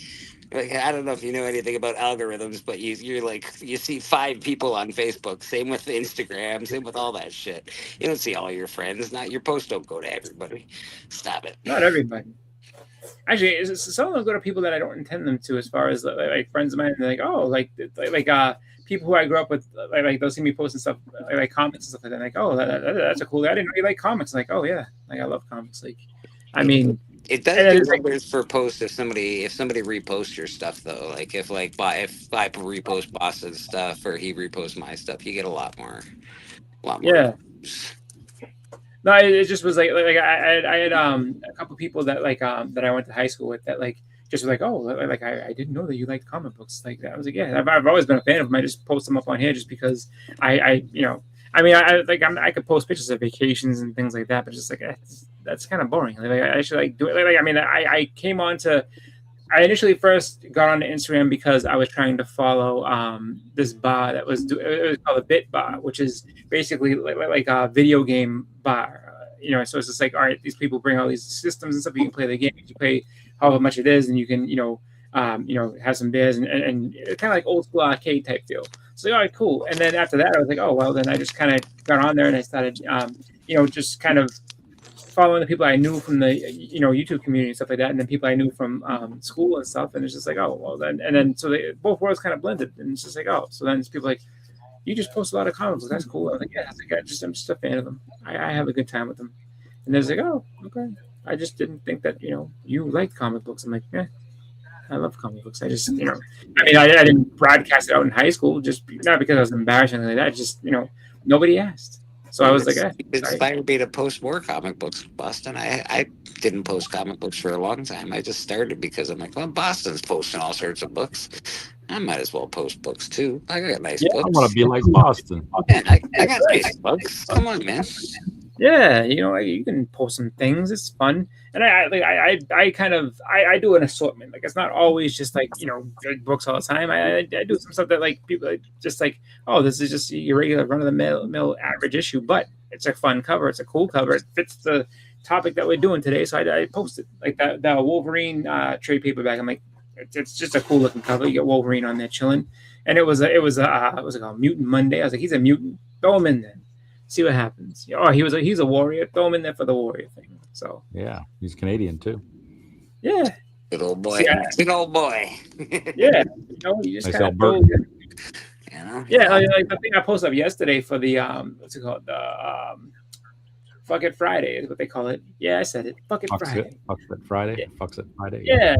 I was like, well, you know what? Let me go ahead and post that Wally Wood, Steve Ditko Heroes Incorporated book. That's a nice cover. That's a really nice cover, actually. Wally Wood, baby. Love it. It's a Silver Age book, too. I was like, dude, I'll post that all day. That's a cool one. And it's got like a Ditko in it. I think it was like right after he left Marvel. So it was like one of his first things he did after leaving. I'm like, oh, this is cool. I was just like, I have no problem with that. So I was like, yeah, it's a fun one to put up there. And then actually, I posted that because the one I wanted to find, I couldn't. It was under some other stuff and I didn't see it right away. But the next time this category comes along, I got a doozy for everybody. It's gonna be a fun one. And who knows? Maybe it'll get who knows? Maybe I'll get in the shame. Like, you can't post that stuff here. Like, well, I got a conversation I'm gonna bring up tomorrow at church as well. But man, I got boxes of books, not the ones that the ones that I sell. That's fine, but I got my own personal boxes of books, and I've organized them probably 3 or 4 times. But they're still unorganized. I got to find out how to organize. Like, how are other people organizing their fucking boxes? Because I need to do another video on that too. I was going to do a whole thing on how I catalog my entire system. Right? Because there's everybody's got a different way. My way, okay, normally what I do is A, B, C, D, except for Batman and Batman, Spider-Man, and Superman have their own boxes because I have a lot of them, and then I have a box of finished miniseries that I've collected, and then I have a couple boxes of indies, and but it's all, and then of course I'm on The Hunt or I'm on Biggie Shaq's show, and then I take a few books out. They go in the front, and those ones go in the front. That'll get you. Yeah, that'll get you. So I gotta figure out how this to make it easier. I don't know. This just seems difficult. It's a labor of love. You actually got to enjoy doing it. So with my collection, I have it by publisher. So I have my DC, my Boom, my Marvel, my Image, and then I'll have the indies that are mixed together, and then they're all alphabetical. And I'm militant about that. So when I have to fill up a box and the box gets too full, I have to shift the entire collection. So for example, I have 20 boxes of Marvel short boxes. Mm-hmm. So when some of the ones in the middle get full, I have to shift everything over and put a new box at the end. So 21 will be the new box. Everything from W gets shifted and the whole thing gets shifted so that it'll always stay in order and alphabetical order. So that is the part where it's labor intensive. But when you need to find a book, you will find it immediately. There is no fucking going, oh shit, what did I do with my numbering system here and my letters? I'm missing a Star Wars book and it's killing me, and I have to go through my entire 14 boxes or whatever it is, and I'm just like, when you're OCD in the middle of the night and you get up and you spend the next 2 days digging through all your fucking boxes to try and find this book. Oh my god, it's killing me, bro. It's absolutely, and now I'm thinking, well, I've had people over. Did somebody just grab it off the table or something? Like, all the things are going through your head, and you're like, God dang it, I gotta find this damn book. And then you go buy another one, and then you'll find it. It's not a book that you need that you can just. Well, you can just go buy another one, but you don't want to. It's expensive. I almost did the same thing. X-Men '97. I bought that years ago. And I, for the longest time, didn't know where I put it. So, and we're talking about maybe a good 5 years. I had no idea where I put it. So much so that I thought that did I imagine buying this book? Did I really buy this book? There's no way. And so I was because I remember I got it from a very good deal, just because it was one of those things where I just happened to be lucky to find an auction that was ending just when no one else is looking at the internet. And so I was like, oh, it's 3 a.m. Let me go ahead and see what's up there. So I ended up getting it for $10, and I got it for $10 back in let's say 2000, maybe 14, 15. Right. And so I'm wondering what the fuck. And I know I had it because I had seen it, and I was actively hunting these books down. And then I was just I have no idea where I put it. I was maybe I didn't get it. So then when I went to go, I was oh, let me just buy another one just to make sure, just because that way I'll have it and this and that. And that shit was over $100 at that point in time. I was I'm not doing that. I was no, I have to find this thing. That's why when I finally did, and I don't know whose show I was on. It might have been church. It might have been church, or maybe I don't remember.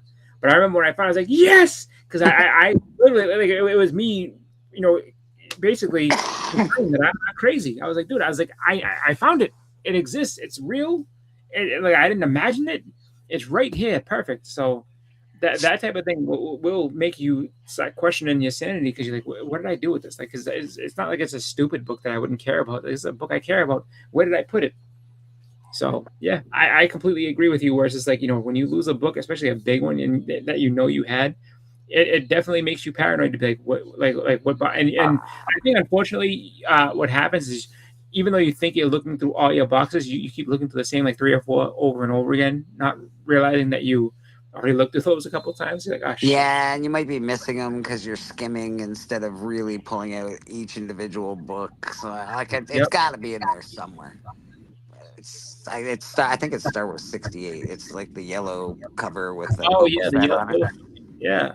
Fucking piss Yeah, no, that's not a book you want to lose. So yeah, I need to find. And I paid $200 for it, so I didn't pay cheaply for it. I bought it like in the COVID era, and like fuck. Yeah, I hate you completely on that one. It's just like, like that part of things is everybody's bane of their existence. It's like, what do you do with that? And you just sit there and hope for the best, because that's like trying to just you know what happens. You turn into Gollum looking for the ring. You're like, I know I had it. Yeah, you start freaking out, and then like you said, you start questioning people. Did he steal it? Did they steal it? Who took my book? Dude, I can only think of one dude that would have stolen it, because it's like I don't have a lot of people over here. There's one guy that I buy books off of once in a while, and he comes over, and I'm like, oh. And he didn't steal your book. You wouldn't care about crap, but in your mind, I saw him do it. He took it from me. Oh yeah, now I'm thinking, what did he move? Did he walk around and look at shit? Did he? Wait, I sort of remember that he did walk around and look at stuff, and then like, no, come on. No, he wouldn't do that to you. Exactly. No. And then I'm like, he's too little for that. He's too little. He wouldn't do that. You're having the Smeagol and Gollum conversation over and over again, just like like the Smeagol part comes out, like, oh no, he's a good dude. Yeah, good and stupidly steal my book. He's crazy if he thinks he's gonna get away with this. But I can't prove it. It's true, bro. It's so true. Look, he likes comics. We like comics, and we know that this fucking guy took it. We knows. Yeah. You took the precious. You took my precious. And then the other thing to do too, Bleak, is I also number every one of my boxes 1 through, like say the Marvel 1 through 20, and I have an Excel spreadsheet, and at each box number I have a list of what's in the box. So I know what series and what is in each box. So if I want to find it, I go to Excel. There is something from my work that I can get these I don't know, these scanning things, but like on these scanning things, I can put them on the front of the box, and I can scan it with my phone, and it'll tell me exactly what's in the box if I choose to do that. Yeah, it is pretty dope. It's very cool, man. So I'm like, I don't see why you would do that. Like a QR code on the front of the box. Yes. Right? So you just hold your phone up, and it's boom, this is what's in there. Just pulls up the list immediately because of the QR code. You're not going to get in trouble for doing it. Like if you have access to it and won't get fired for it, why not? Yeah, no, it's something that you can order through my work, and it's for I can order it. So if I can see, that's technology working towards you, like helping your sanity. So then you can find the shit that when you're like, fuck, where's that Superman book? Oh, right. Okay, here it's in my list. You could even have a search function in your phone. Type in the book and it tells you what box it's in. My friend our friend Splash Page. He does it. He's apparently the most organized person on the planet, but yet every time he looks in a box, he's like, oh, how did that get there? That's not supposed to be there. Misfiled. Not using the Dewey Decimal System correctly. That's right. So Splash's Dewey Decimal System is to take an old Overstreet comic guide and stuff like that. He gets it every year, so he'll go ahead and he'll do that. But like he gets like the old, like they used to have these old checklist books, and they're old. I think the last ones that they published were like in like 2006. So he has one of those, and he checks it off meticulously. So he has all that stuff written down, and he's got his whole like system of how he does it, and then he's got lists and everything else. So Splash is definitely like a purist when it comes to writing everything down. But it's just like, I mean, if you lose those pieces of paper, or if you miss this and miss that, then it's like, oh, what are you gonna do? Oh, here we go. This guy. Here he is. He says it all the time, but he loves me. He would not do this if he keeps saying my nemesis, my this and that. He wants to hate me so bad, but he can't do it. I say I'm a Beckerman guy. I give, and he's just like, I'm a Biggie guy. I'm like, no, I'm not. He's not a Bleecker guy. He's like, I'm a Biggie guy. It's all right. That's fair. That's cool. No, Beckerman is an amazing person, and he knows, he sees something in me that I don't know what it is, because I think I'm a decent person. He seems to think I'm an amazing person, but he wants to hate me, and I don't understand why. But he can't bring himself to do it. He sees. I wouldn't be pictured with it. You know what? You can be pictured. I can give you a link if you want to hop on. Then you can be pictured with me. Come on in, Beckerman. The water's just fine, buddy. Yeah, I mean, you can go ahead and you can run me down live to the people, and I can just tell you that, like, I can translate this manufactured hatred into, like, what he's really saying is, Boston Chris, I don't know where I'd be without you. I love you. I love you, Boston Chris. It's because it's all actually. I'm surprised you're not partying on the town with all the soccer stuff happening in Kansas City. It's a big night for soccer out there. Like I would say, it's got to be pretty crazy just because. Didn't England play today? Did England win today, or are they still playing? Yep, they won. They won. They beat Norway. That was a great game. It went to extra time and everything. Like that game, they played like, I think it was an extra like 40 minutes or something like that. Like it was an extra 20 minutes. I don't know exactly how much extra time you get. But they played basically a game and a half, and that's a huge deal for England, man. They're when I was watching soccer back in the day, England was the way to go. So how'd y'all get 2 Who-dats?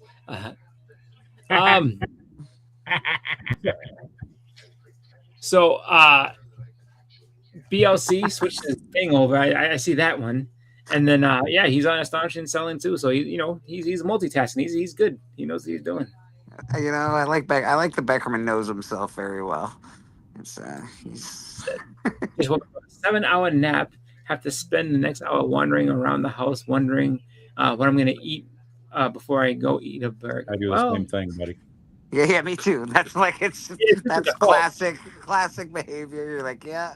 I'm hungry. What am I going to eat? And then you eat the same thing that you always eat. You get up and wander around the house for about an hour, and okay. Yeah, but let's put it this way: as long as the burger that you're making is your burger, you can kind of be like, you know what, I made this thing, so it's not that bad. I didn't break down and go to His Majesty Burger King or Wendy, or as Bleecker so affectionately calls them, and it's like pretty good name for McDonald's, Raunchy Ron's. Yeah, Raunchy Ron's. I love that name. That name is great. I can't help it. It's that's what it is. But I love Raunchy Ron's. Like I'm a fan. That's why I got a nickname. People are for addicted. him. Yeah, it's the same meal I get since I was a kid. I never change. Once in a while, I'll get like a thing of those really shitty, gross chicken McNuggets that I know are not chicken. That are not chicken at all. But that's it. Chicken-like substance. Yeah. Like it's like a pink stuff that they like. Yeah.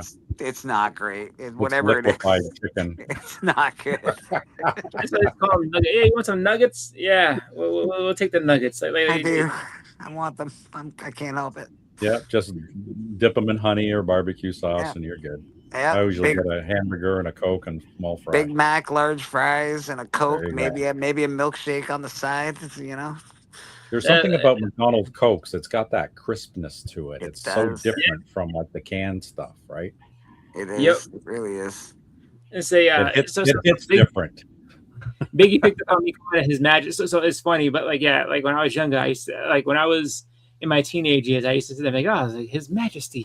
What's it called? Burger King. For Burger King. Yeah, let's go to His Majesty, because it's like you're not saying burger. I remember I used to be the biggest fan of Burger King, and then I was just like, nah, I'm good. After a while, I was like, no way. Said no, I'll get a Whataburger. I've never had Whataburger. Neither have I. I don't have them up here in Canada. Smug Burger King mascot. It's like ballet to myself. I tried to use groceries first. That's true. It's just so much easier to have you cook this and bring it to me. Isn't that the easiest way?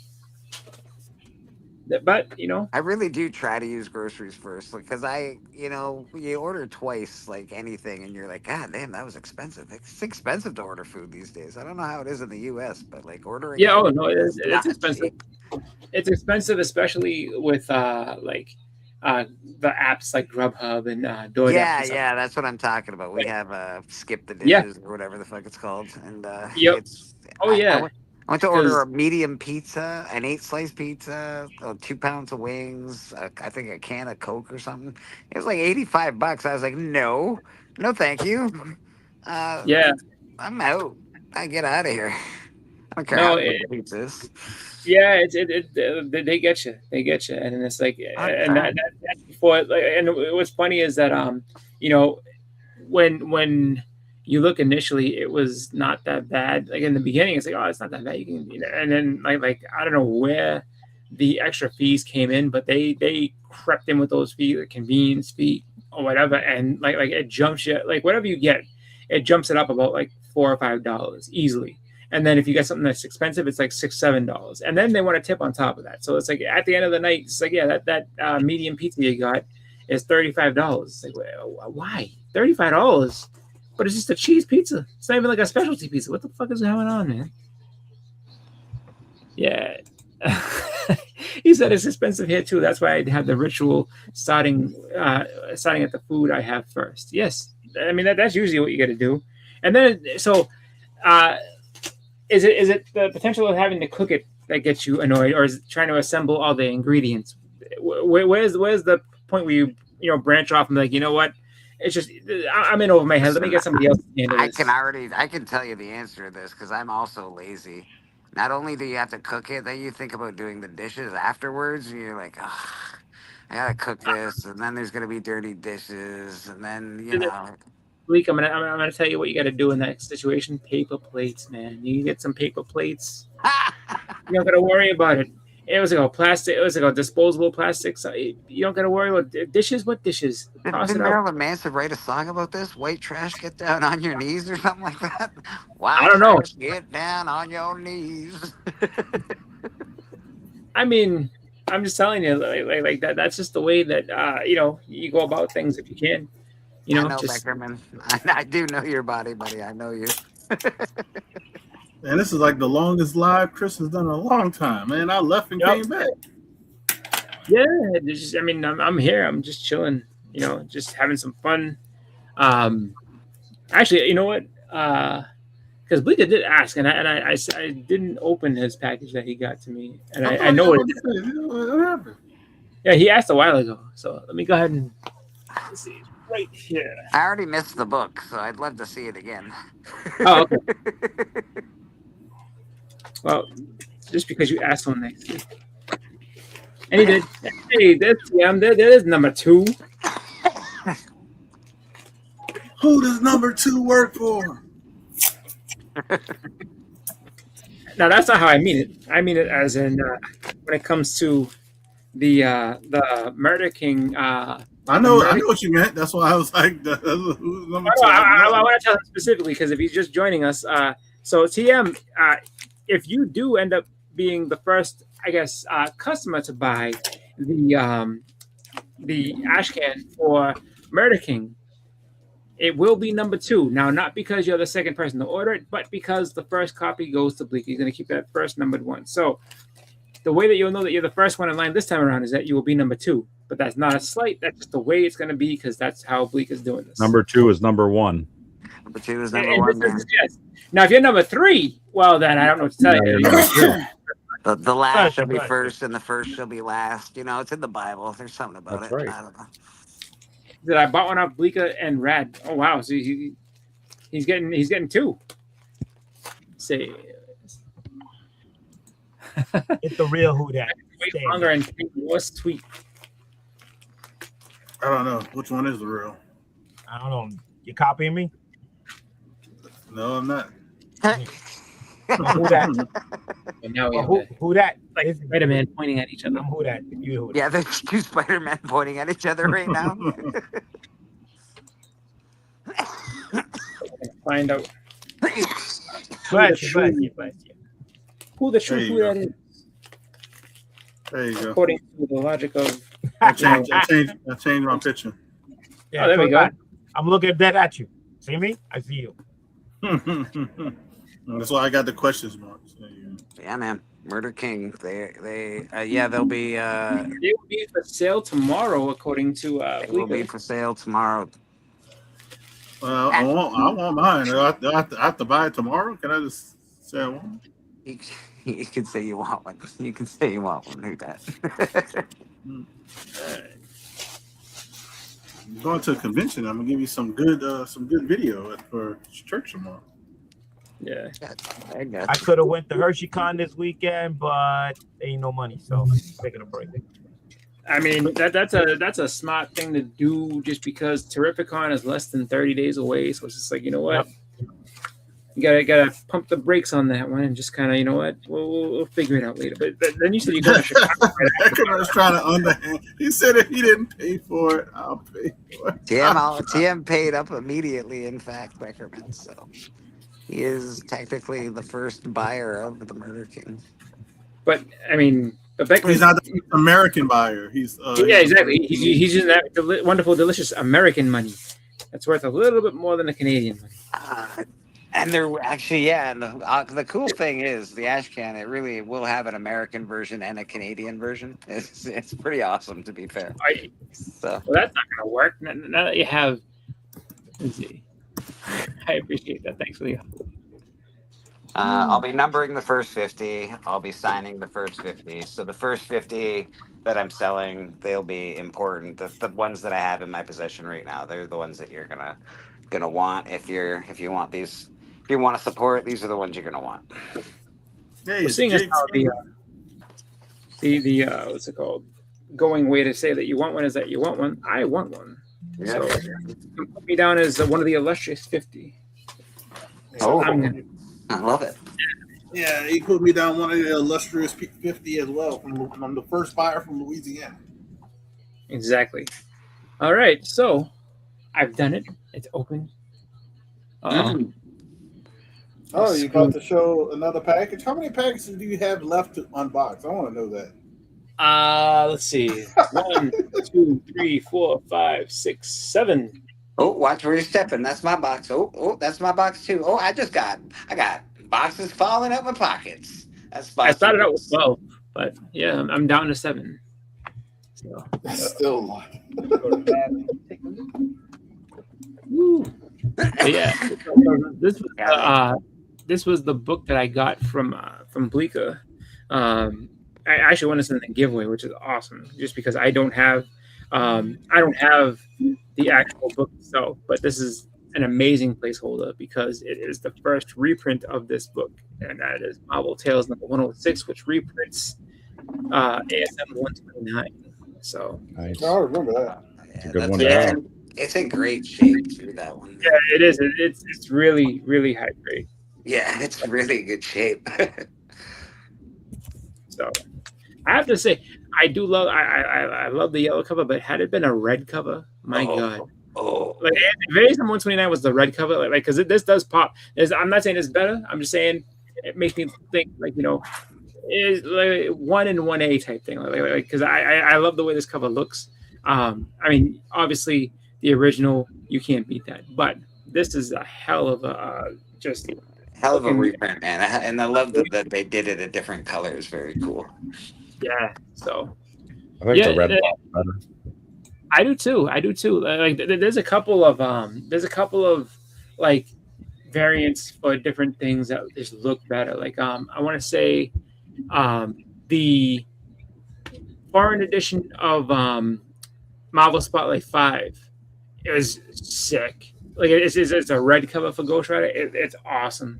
And then even I think it's the Italian version of ASM 300. It looks cool too because it's I think just like a black cover all around. Like that's another good one. There's some cool foreign, like some of the German ones, like I can't recall off the top of my head, but it's like Die Spider and like yeah, like there's some, I don't know, it's just they can be cool, you know, they can be very, very neat. Yeah, absolutely. Like that we will absolutely go ahead and help sell that, just because those are going to be great to get in the rest of that ball rolling to get more production on the books and everything else. So it's definitely, like I said, it's a book made by the community for the community. So absolutely, please support that, because I think it's going to be a really, really fun story, and I want to see as much of that world as possible, because I think it's going to be really, really good read. Are you selling some on Astonishing too? Yes, I'll be selling them on Astonishing. Yeah. See. So if you guys want to buy them on Church, you might want to buy them at Church, because get them on Church. Just because once it goes to Astonishing, you don't know what's going to happen. There could be a run on them, and all of a sudden, hey, look, the Illustrious 50 is gone. Sorry, you had your chance. Now you gotta wait till later on. We're like, all of this money is definitely getting put back into the book. The ones that Rad has, they're going for Rad for his contribution for art. We actually got a sponsor today as well, so that's something new for comic book. The comic book we have an ad page, and somebody has bought the whole page, so that's really cool. That's great. That's really good. I'm glad to see that so much of this is coming together, and that you guys are getting sponsors and things like that, just because like that I think is huge, that you're finding people that believe in this and want to see this come out. Us being friends, of course, we want to see this come out. We want to see this happen, but it's happening with the community. So really, guys, I can't stress enough. It's going to be, I think, a really awesome book that be able to be a part of. So support it. Support Murder King. Murder King, I think, is going to end up being a great, just a great story. And why not, help these guys put their story, get their vision out there, so that everybody can see, what these guys are capable of as far as comics. And then, hey, maybe they, have some spin-offs. Maybe they make some, new comics that. Dude, this spin-off after this 6-arc story. Oh my God! It's writing itself, people. I'm telling you, it's writing itself. We have a lot of wicked ideas, so it's cool. You know what, Kelly? I would say that in this current state where everything's at, people are looking for things that just speak to them. So if the story is strong enough, man, people are going to support it. People are really happy to see. I think just creativity throughout the community, to see what it is that people are able to come out with. And again, if it's a strong story, man, you got a winner on your hands. So I am definitely happy to see the support you're getting, and keep it up, man. Keep it coming. I encourage people to see it all the way to book 5, at least. See it to book 5, because book 6 is 5 and 6 are gonna blow your mind, man. There you go. And I think that is fun to sit there and just see that come to fruition. And also too, just maybe you have the Murder King side, but then it's like, I want to tell a different type of story, not so much Murder King related, but just just a different story under the Murder House comics, like Murder House books. Like, what else is there going to be? It could be, what I mean. So I think it's going to be cool to see where you guys go with your different titles that you're looking to make and everything. So but obviously we start from the beginning. So right now, let's do what we can to get this going, and then hopefully build from there. Thanks, brother. I appreciate you, man. Yeah. It's, I think it's the least that we can do is to help support, projects, within that community that we believe in, that we want to see succeed. And, in the end of it all, it's just if it does, we're just depriving ourselves of something awesome, just because in the end of it all, if it doesn't come out, it has that whole story just sitting there, and we're just wondering what could be. Why not get it out so we don't have to wonder? I want to see the whole thing. You don't want this whole story just to sit around. I'm telling you, it's awesome. It's cool, man.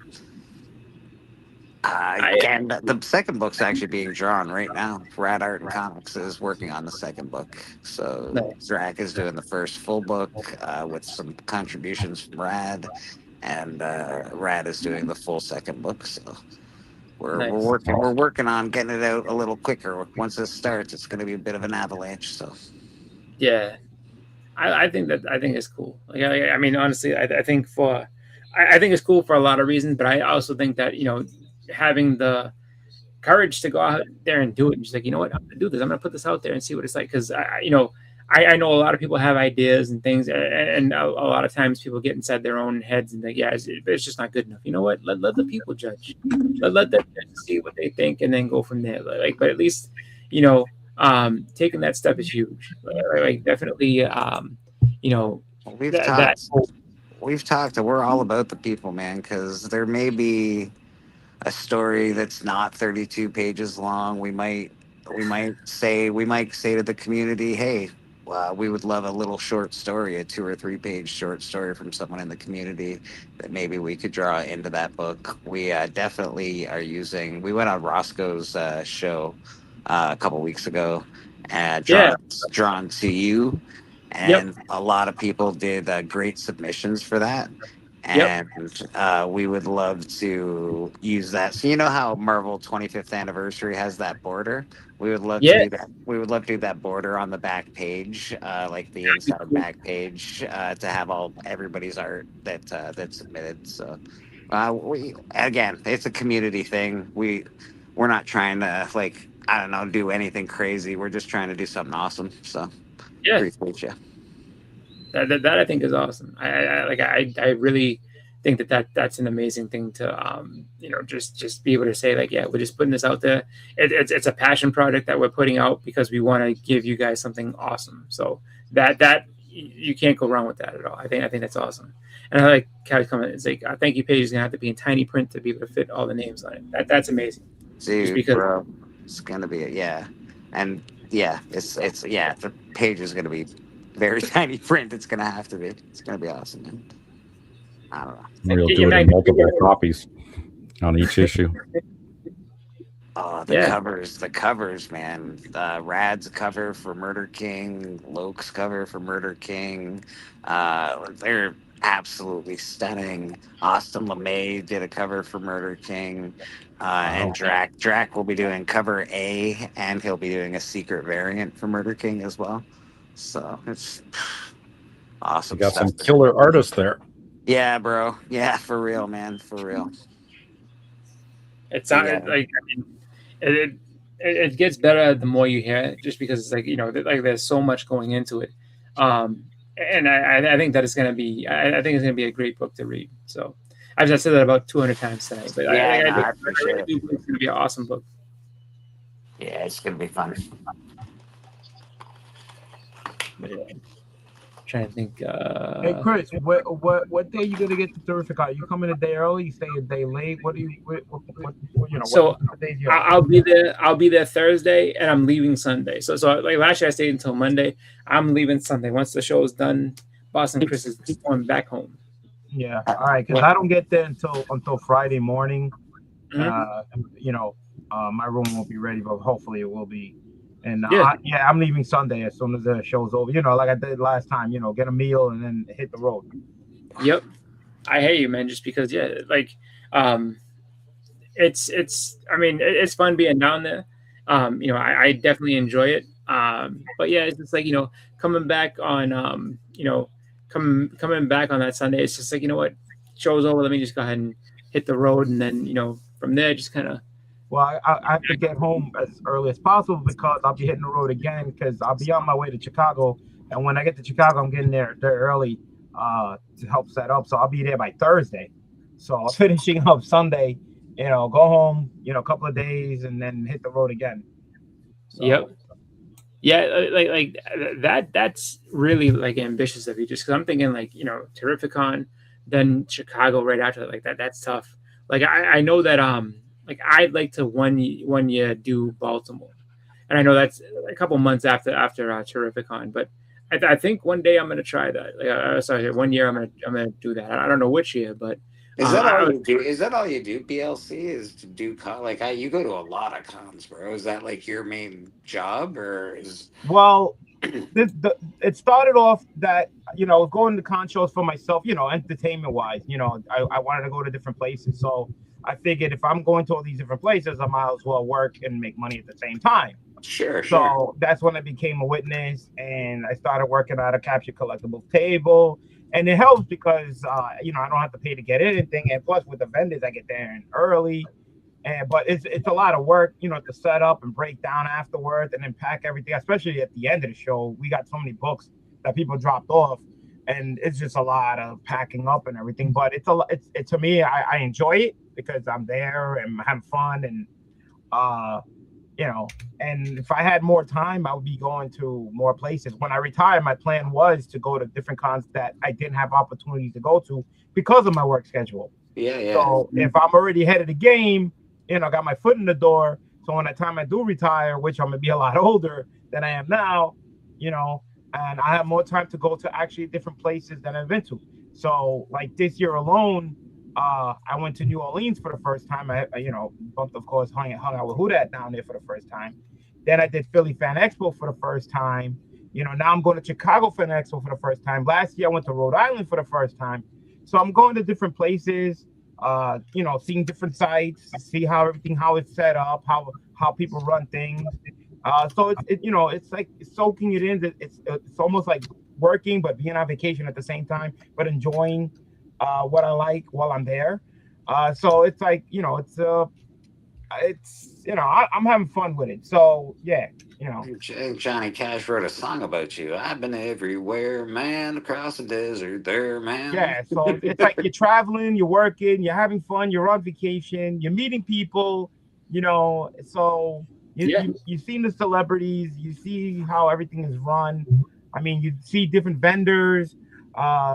So what's your favorite con that you go to? I got a few. Top three. Well, let's see. Terrific Con is definitely on the list. Heroes Con is definitely on the list.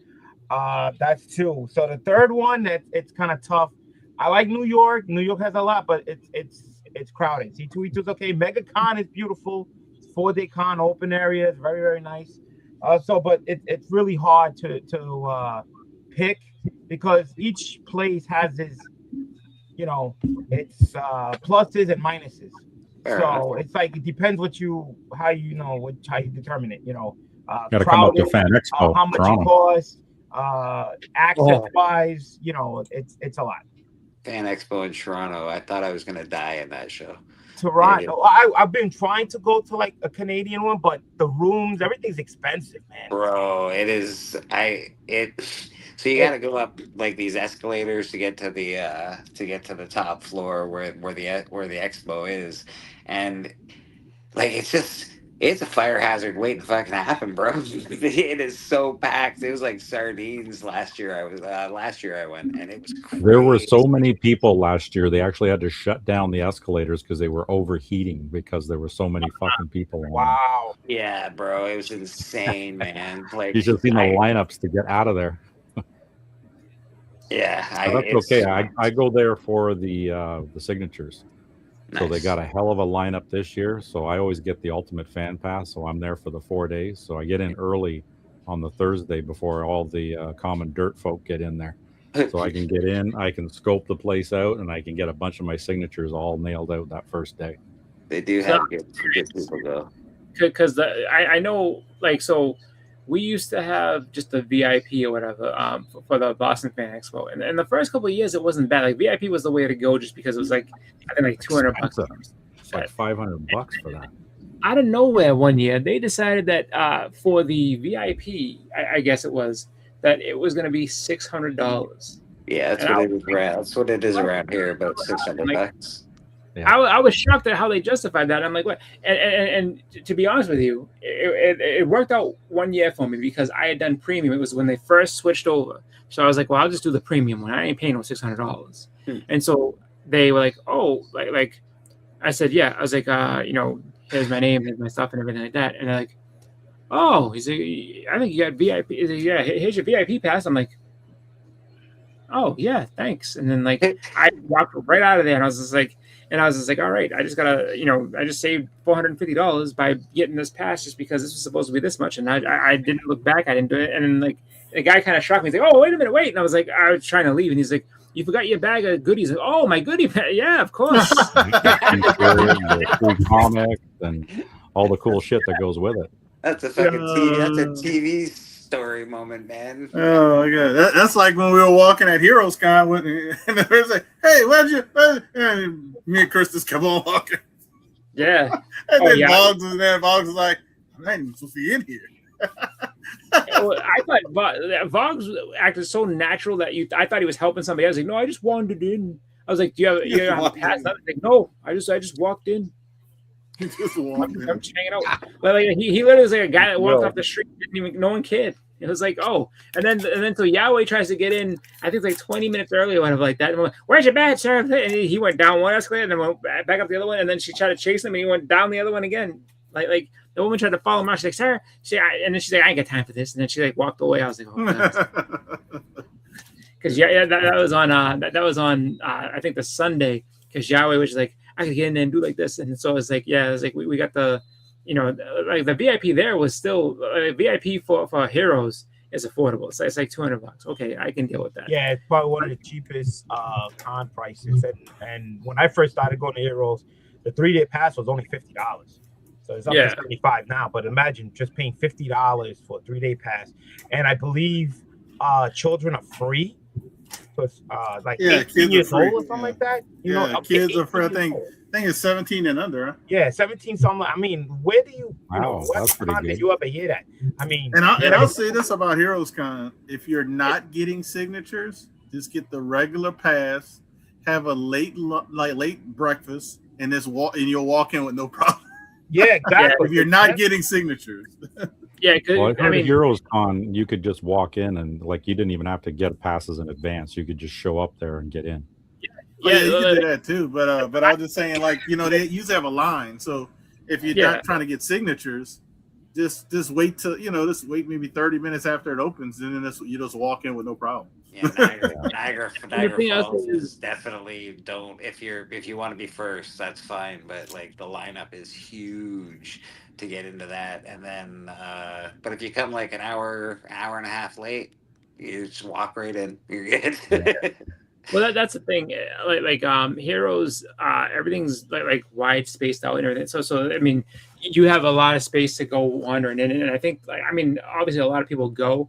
But I think a lot of people kind of go at their own pace. So it's like, like I'm not getting much signed there, or I got much of my stuff signed on Friday, so I'm good. I can just kind of do what I got to do, So I think there's a lot of that. And then Heroes Heroes more than other shows was the first show that I saw people like at the end of the show, like those people do not want to take home those boxes, and they're just like, look, let's talk about this collection. This girl was haggling with this dude, and he was giving her a price that was lower than what she was willing to pay. She's like, yeah, she's like, I'm fine with paying that price, but you go ahead and you do the number again. You let me know.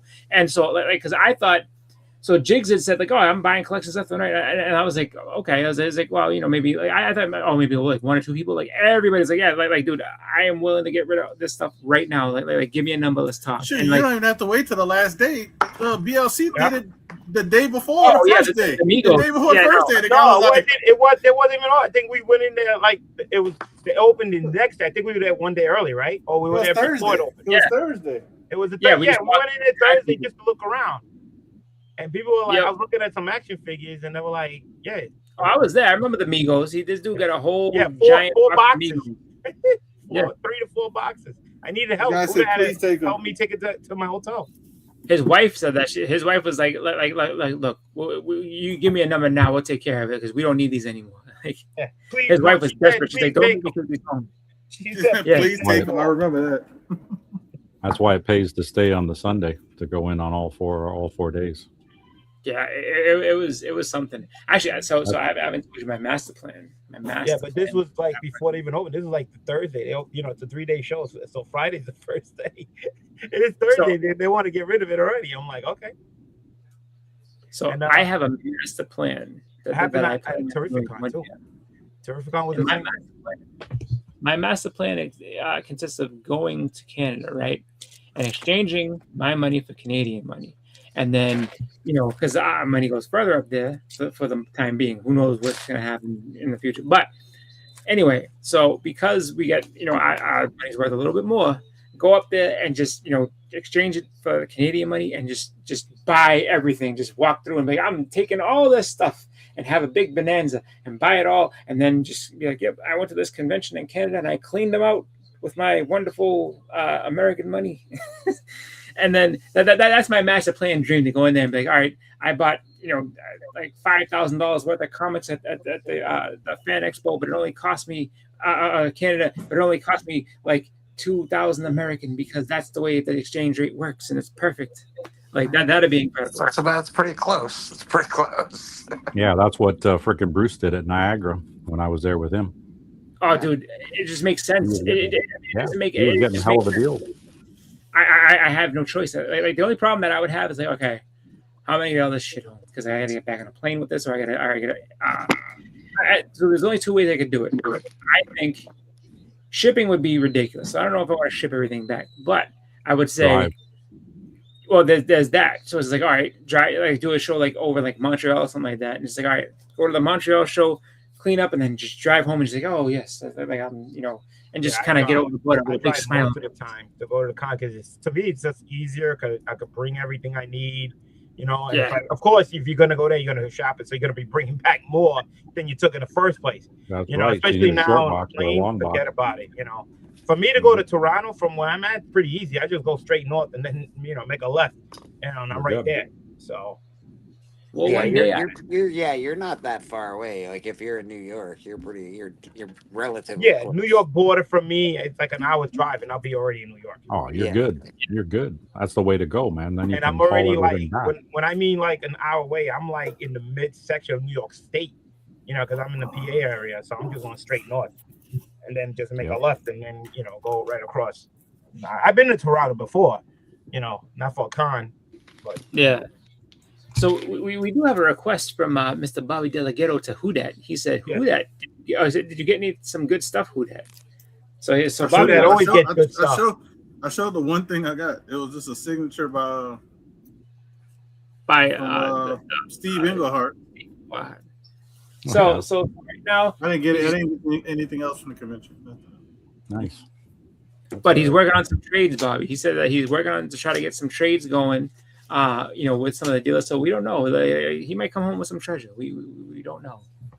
But I will say, the fact that the GalaxyCon has that memorandum now gone, where it's just like the whole non-compete thing, that's cool, just because that's what happened with Wicked Comic Con. Wicked Comic Con had the no compete with Boston Fan Expo, and that ended, I think, about like 5 years ago. And they have a really good show. Like they did a 2-day show a couple years ago, and then this year's it's a free show to walk in. So it's like, it's perfect. Like I think the first year that they did it, and it was like I think a $5 show. Then when they did the 2-day show, it was I think like $10 to get in. And now they've just been doing it for free, and it's a 1-day show. But it's amazing just because it's 1 day and it's free. You just walk in, like, yeah, let me go ahead and check and see what's up with this. So I can't complain. You guys get there's only two comic dealers there, so I'm curious. I'll go back tomorrow. I'm gonna bring a couple of.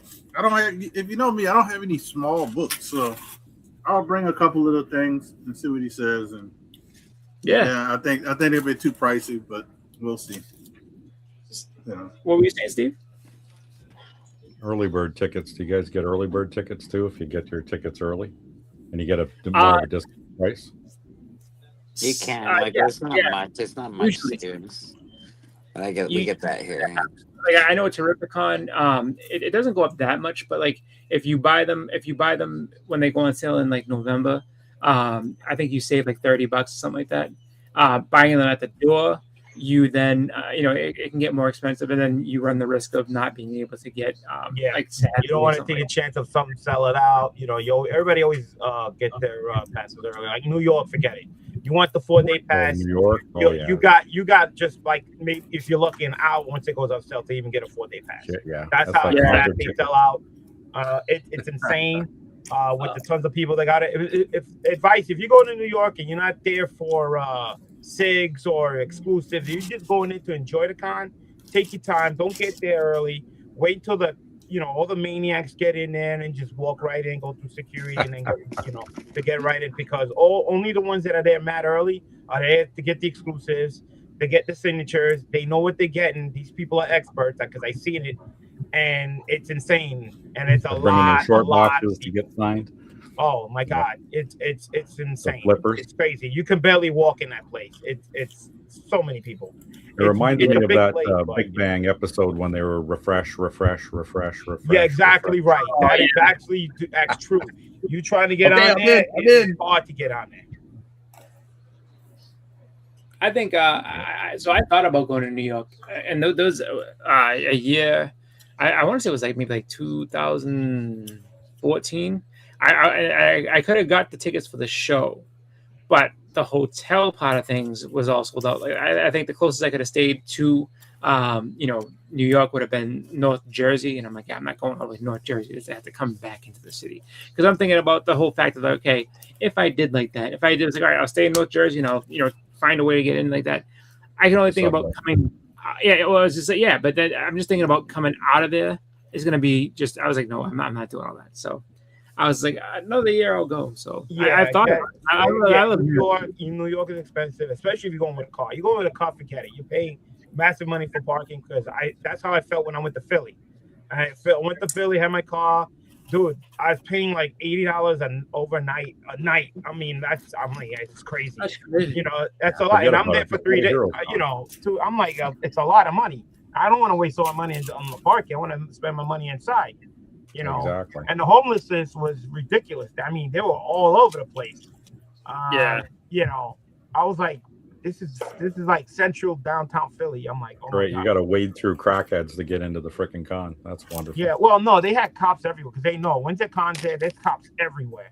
And the homeless people don't really bother you. They just, they mind their own business. They just, laying down and, doing what they're doing. You can walk right past them, not a big deal. My hotel was only a block away. It wasn't like far. I didn't feel endangered or anything like that. No, I felt like, I'm from New York, so Philly don't bother me whatsoever. They had a lot of homeless in San Francisco, I'll tell you that. Oh, yeah. One was taking a piss, and the guy was like, what are you doing? And the guy working at the bank, and he says, I'm dropping off a deposit.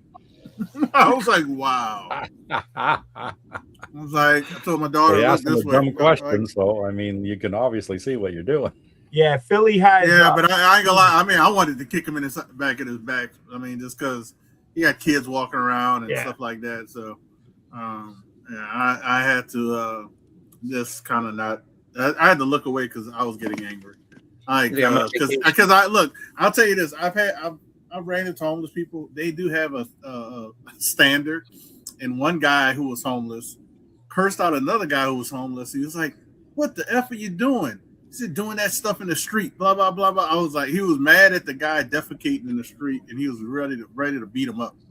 All right, what I mean? Because you got to think about it. That looks bad on all of them, not just him. Yeah. And it brings down it brings the heat too, because it's like, all right, if you're doing decent exposure, you can get everybody arrested for that. It's like, we're not going to get all the homeless people kicked out of there. You know what I mean? So I kind of got upset when I saw that, but I was like, because they have different places he could have went to go piss. I'm just saying. Yeah, he didn't have to go piss on a main area when you got kids and everybody walking. So I've never been to California. I definitely. I've never been to the West Coast either. I'll tell you this: Napa was amazing. Napa Valley, Napa was amazing. San Francisco, you can bypass it. Honestly, too many homeless people, too many people on drugs, too many just crazy people, and too many hills. So if you want to walk, it's like it's only like 0.3 miles away, but it might be 0.3 miles uphill. That's okay. I'll help on that. Yeah, I got one. Or it could be downhill, which is not even better. So yeah, it wasn't my favorite place I've visited in the U.S.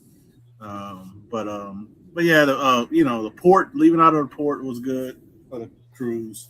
So that was great. So I mean, if we did go back for a cruise, I would go back a day ahead. So you flew to San Fran and then took the cruise from there? Is that how it works? Yeah. Yeah, we flew to San Fran, We went to Napa Valley for 2 days. Then we took the cruise. Right. I was just And- with Bobby. Oh, you're saying Bobby? And Yeah, then, about leaving it in the street. You don't do that. well, in New Orleans, on Canal Street, the business owners will come out with a hose and hose down the sidewalk. A lot of people think, "Oh, that's so nice. They're cleaning." Yeah, they clean the sidewalk because people might be pissing or shitting, Yeah. or Yeah. or whatever, or throwing or whatever anything you think of on the street. Mhm. So that's why they do that. Yeah.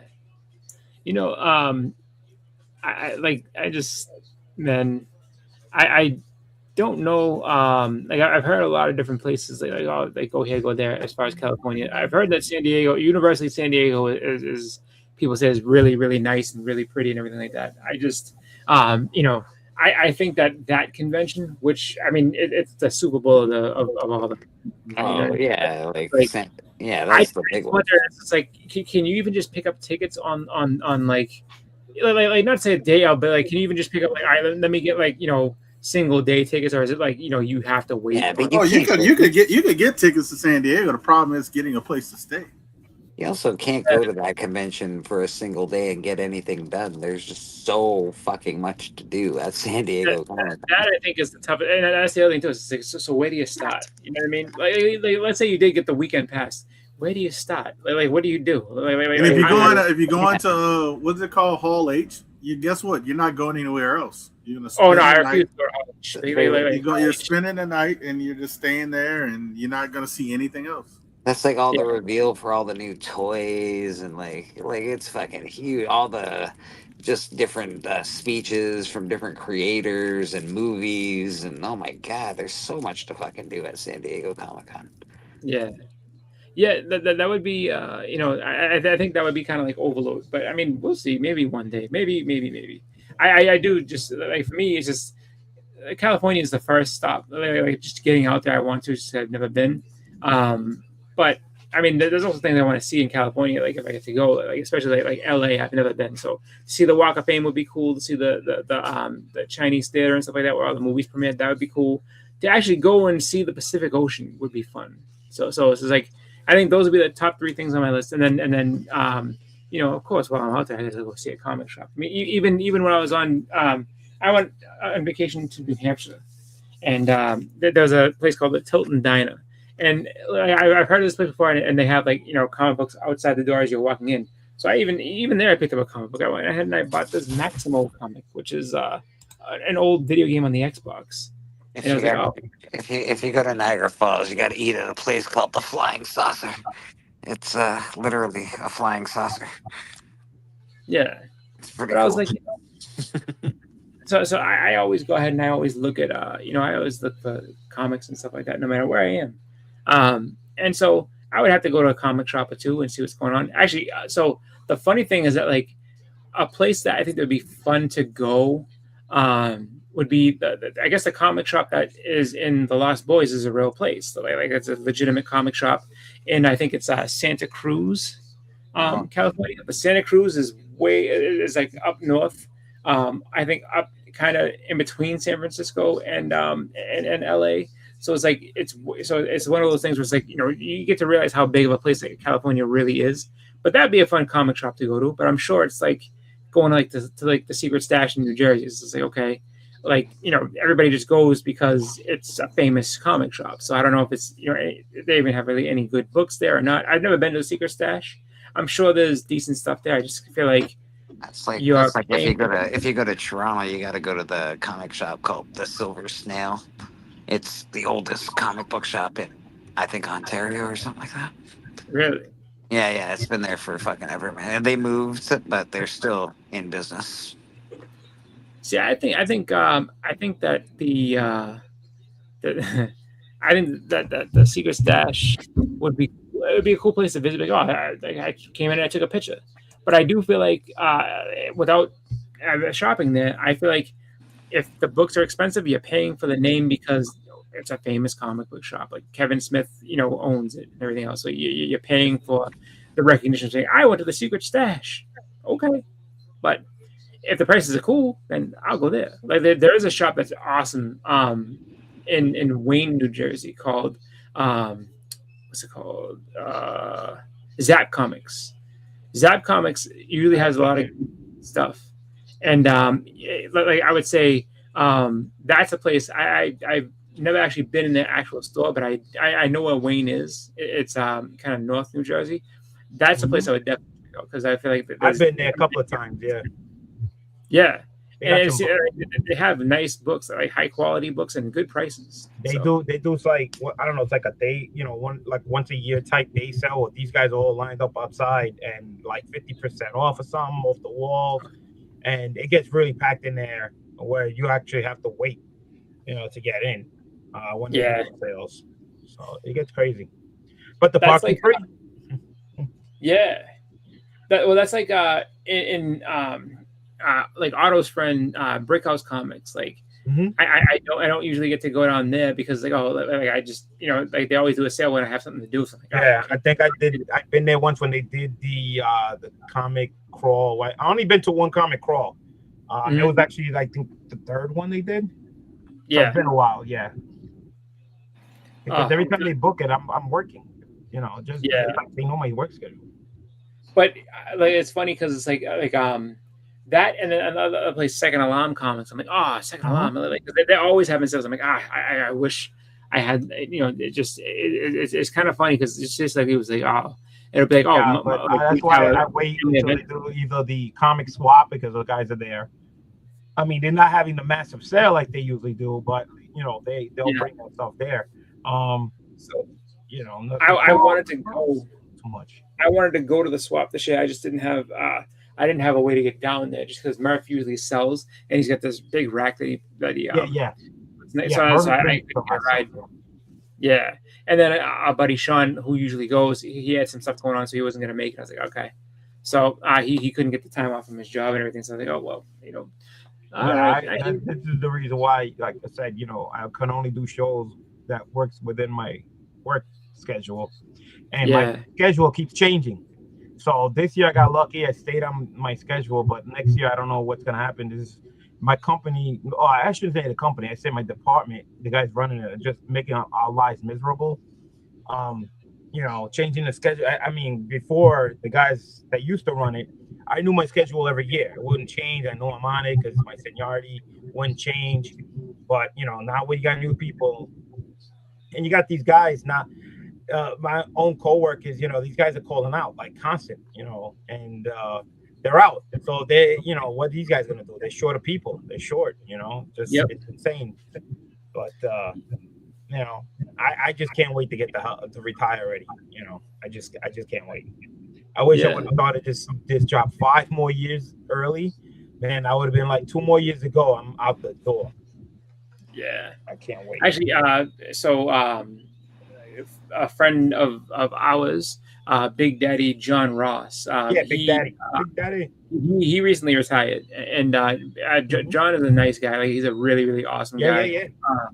And I talked at Little Giants. He was at Little Giants. He was going on vacation with his wife. I think it was anniversary or something. Yep. Yeah, he was going to Ireland. Yep. He's just a really awesome guy in the community. So he recently retired, and he's just excited about just kind of life without having to work and trying to just enjoy the things that he didn't get to do before. So he's got all he is working on these projects that he wants to do like with woodworking and stuff like that around his house. And I mean I have to say like I have a ways to go before I can retire, which is fine. Like I'm perfectly fine with getting in there and working and do what I gotta do. But I'm hoping that like when that time does come that I will be able to go ahead and look forward to enjoying the end of being out of work and then just all right, well now I can just kind of be well enough off so I can just what we're gonna do for fun today. So that's the reason why I started. Like I said, I'm up there in age already, so I said, what am I waiting for? Let me travel and start going to these cons. So I started going to the cons, because this is what I like to do. And then, then I was like, well, I might as well get paid. Like I said, I moved on. So I'm planning everything ahead. But again, when the time I retire and I'm actually have the time to go to all these different states to actually go and meet everybody else, I'm going to be way up there in age. You know, Yep. so I said, why am I going to be waiting that long? I'm gonna just start now. So, Yeah. so I'm enjoying myself, having a great time, you know, and it goes, you know, as long as that it can last. But like I See, told my good wife, advice. I told my wife already. It says when I retire and we need the money, because I'm not working no more. Whatever bills we have, I'm gonna start selling this stuff. Well, I mean, some of the stuff I'm gonna give away to my grandkids and kids. Of course, you know, they're already eyeing everything what they want. So get, you know, rid of some of this stuff and then start selling this stuff. I mean, I can't take it with me. I might as well have somebody out there who can enjoy and appreciate it, like just like I did, to have an opportunity. All of Yeah, us right there. that you know collect comics and we're out there looking for certain books and certain conditions, it's in somebody's possession already somewhere, or Oh, a yeah. vendor has it. Oh, yeah. But eventually, that person's gonna sell it anyway. It's gonna be passed on to somebody else eventually. Might as well Yep. pass it on to me or sell it to me. So You're one of my lost kids. I love that quote because that's from Enter the Dragons. Williams when Mr. Hanson is talking to him, he's like, "Yeah," he's like, "I'll be too busy looking good." So yes, you gotta love an Enter the Dragon quote. That's always the best way to go. Yeah. But yeah, I like it's funny. Like you know, just I would say the last year or two has been kind of it's been kind of fun with comics and stuff because of the fact that I've been able to get some things that I didn't think I would be able to, and you know, so yeah, I mean the books are out there. You just No, yeah. patience and But like I persistence. said, for us that get like, for instance, like we just said, Big Daddy Ross. Big Daddy Ross is retired, right? And he got rid of a big book that he had in his possession. You know, who knows how long he had that book. So he sold it because, yeah, again, he sold it because he can't take it with him. He needed the money to go on vacation with his wife. That's what all of us would probably end up doing anyway. But again, that book was somebody's possession. Now it's going to be in somebody else's possession who's probably, maybe a little, younger than him or way younger. Who knows? Or a vendor's going to have it and somebody's having the opportunity to buy it. Now it's back out in the field. We don't own anything. We're just curators, man. That's all we exactly. We're just temporary holders of the items. Eventually, it's going to go from one hand to another because the books that we had, somebody else already had in their hands. So now that's it. That's really it. Like you can't get buried with your stuff. So you can. Exactly.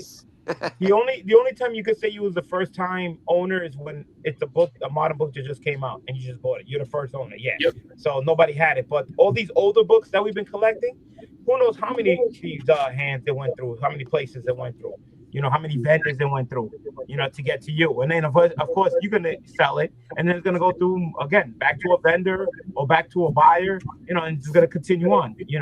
Typically, I collect books from the 70s. That's my basically. That's me too. That's so you know what it's been through at least a couple sets of hands before you get it. Definitely. Yep. Speaking of books.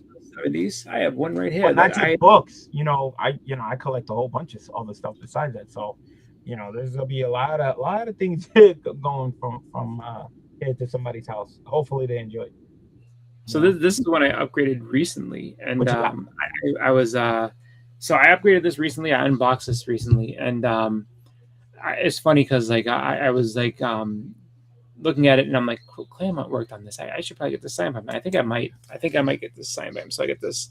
Yeah. I saw you pick that up. Yeah. Look at that. Yeah. $200, 7.5. Now I want to see when it gets signed and when you send it in. I want to see if it comes back at 7.5. I think it will. I mean, honestly, I think that is a very. I would say I think it's a conservative grade. I mean, it could be a little better. I think maybe. I have one grade, but we'll see. Or that Marvel Premiere. Hold on, let me see. I have that book grade already, but I don't know. Is it a 7.5? It's gonna take me time to look this up. Yep. The afterlife of a comic collection is an important thing to consider.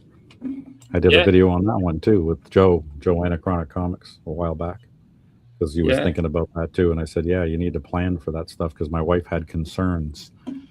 They don't know, right? And then you get, and I hate to say this, but comic book collectors and people that know you or they're chicken hawks, man. They'll come down Oh, and okay. they'll swoop in and they'll try and get everything they can for next to nothing. My wife would give it to you. Like if you give her $1,000, it's gone. She's like, please, all of it. I'm like, that's the back and like, you do realize that there were books in there that were just worth that by itself. Like you just gave away a lot of money just for no reason. But I on the one hand, I can understand, just because it's like like I try to tell her sometimes what this stuff is, and she just like her eyes just go vacant. Glazed. I think you don't care Splash, when it comes to. what does Splash do? He puts like what he paid for the book, condition of the book, and what the book is worth on the back of his on the back of the boards. So like if you look at the book, there's like it's a good practice. It really is a good practice. Oh, it is. It's a crazy practice. It's just a lot of work to do. And like Steve said earlier, it's a labor of love because if you don't like to do it, then you're just sitting there like, all right, well, I have You know this what it book. is? I do love to do it, Boston, except It's just time consuming. my house is so small. I don't have there's a way to do it that I find really a lot easier. I like to take out all my books and I like to go A, B, C, D, and then like Spider-Man, all that and then set them into big stacks and then do it, then number them and then start putting them into boxes. That's how Dollar I like store. to do it. You get these little labels. Yeah. These little stick labels, and then you can write on these things, and they're sticky, and then you just put it on the back of the slab or the book or whatever. And there's your value. I'm telling you, man, it's like it's one of those things where, even if you like doing it, it's just the time part of it too is just a pain. Just because it's a lot. Finding the time, it's a lazy Saturday. I'll just do this. Perfect. But then what happens is it's a lazy Saturday, and if you got people around you that want to do stuff, like like we should go here. Like, well, I'm in the middle of no, let's go and do that. Catalog by comic book. Sorry, go with that one. Well, if you got a girlfriend, it's your day off. Well, we're gonna do this. We are. Is that what we're doing today? Oh yeah, this is what you're doing. Yeah, we're going to Bed Bath and Beyond. We're gonna go get some paint. We're gonna remodel a bathroom. You're like Frank the Tank. You got it, brother. My daughter. We're streaking. My daughter would love to be like, this would be cool. I'll help you, like, yeah, okay, great. And then just then be like, picking stuff up the wrong, like, no, don't do that, or I'll never forget, like she did this once, and it it was a stack of books that was nothing, so it wasn't bad. It was just like a bunch of just stuff I was going to donate to the local library. But she was talking to me, and she leaned down. I was like, Lizzie, no, don't do that. I was like, you can't lean on comic books. You're gonna mess them up. And she's like, I'm sorry, I didn't know. I'm like, I know you didn't know. It's okay. But it's like, yeah. So she's like, so when she asked me if she can help me, I'm like, no. I was like, you demonstrated a lack of care for these things, and I understand that. Keep your little paws off these books. She's 9, so I can't get too mad at her. I'll never forget the very first time I gave her anything. I gave her a preview magazine and she was, I think maybe 2 or 3. And I was like, look, Daddy got you a comic book. And she goes, oh, my book. And then so the first thing she did, she took it and just ripped the cover right off. I was like, oh, okay, so we're not giving you any real books because that was rough. I was just like, just whoosh. I was like, oh. It's like, yeah, it's not a test of strength. You don't gotta rip the cover, just nice and easy, But she was too little. And then I did give her recent comic book. I gave her a blank of Thunderbolts #1. So yeah, you can draw it. You can do whatever you want. And she was so excited. It's just sitting there still blank. She doesn't care. I was like, book, draw what you want. She's like, can I draw a heart? I was like, you can draw anything you want on it. You draw whatever you want. That's your cover. I was like, make it a pretty picture, make it an ugly picture, whatever you want to do on it. And so it's just sitting in the room, just chilling. Okay, well, one day she'll draw on it, maybe not. Maybe it'll just sit there and just be an undrawn on blank cover. We don't know. But that canvas is she can do whatever she wants on it. Yeah, and you don't know what your kids are going to want out of your collection either, if they even care. That's always a thing too, Yeah. Because some people don't give a shit, right? That's a lot of kids, like Splash's kids, don't really care about his collection. They know it's worth money, but they don't really care about it. Yeah. I think like he had said something. I mean, they grew up and so they grew up and they had books and things. So they had their own, but like just their passion for it is not the same as his. You know what I mean? Which is, you know, I mean, so I understand that, and I don't think he buys property so he can put up barns so he can get more comic books. It's fucking like Mile High Club. Yeah, my daughter will never. I don't think my daughter really will ever have that passion. I've taken her to a convention, so she likes meeting the artists.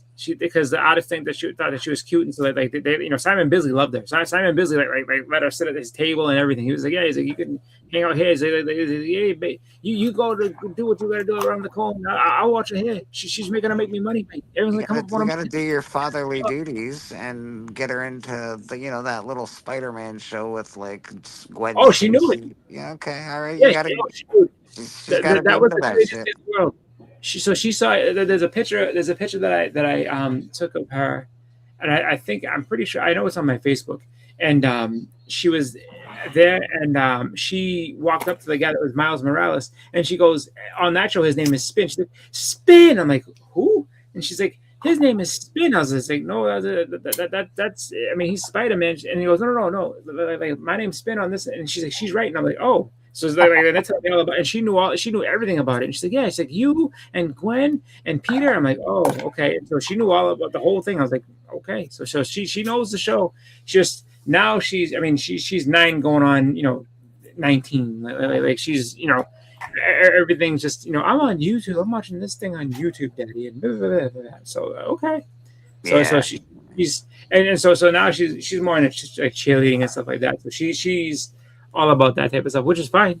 But she's, you know, she herself, I don't think that she'll be the comic collector that I am. So I think in that regard, like I won't have to worry about like, leaving stuff to her specifically of like, oh, you want these books, kid? You know, it'll be more of a situation of like, all right, look, leaving and these ladies, let this be a lesson. That's why Supergirl failed, because none of you want to be comic book collectors. That's too bad it failed. I enjoyed the movie. I thought it was good.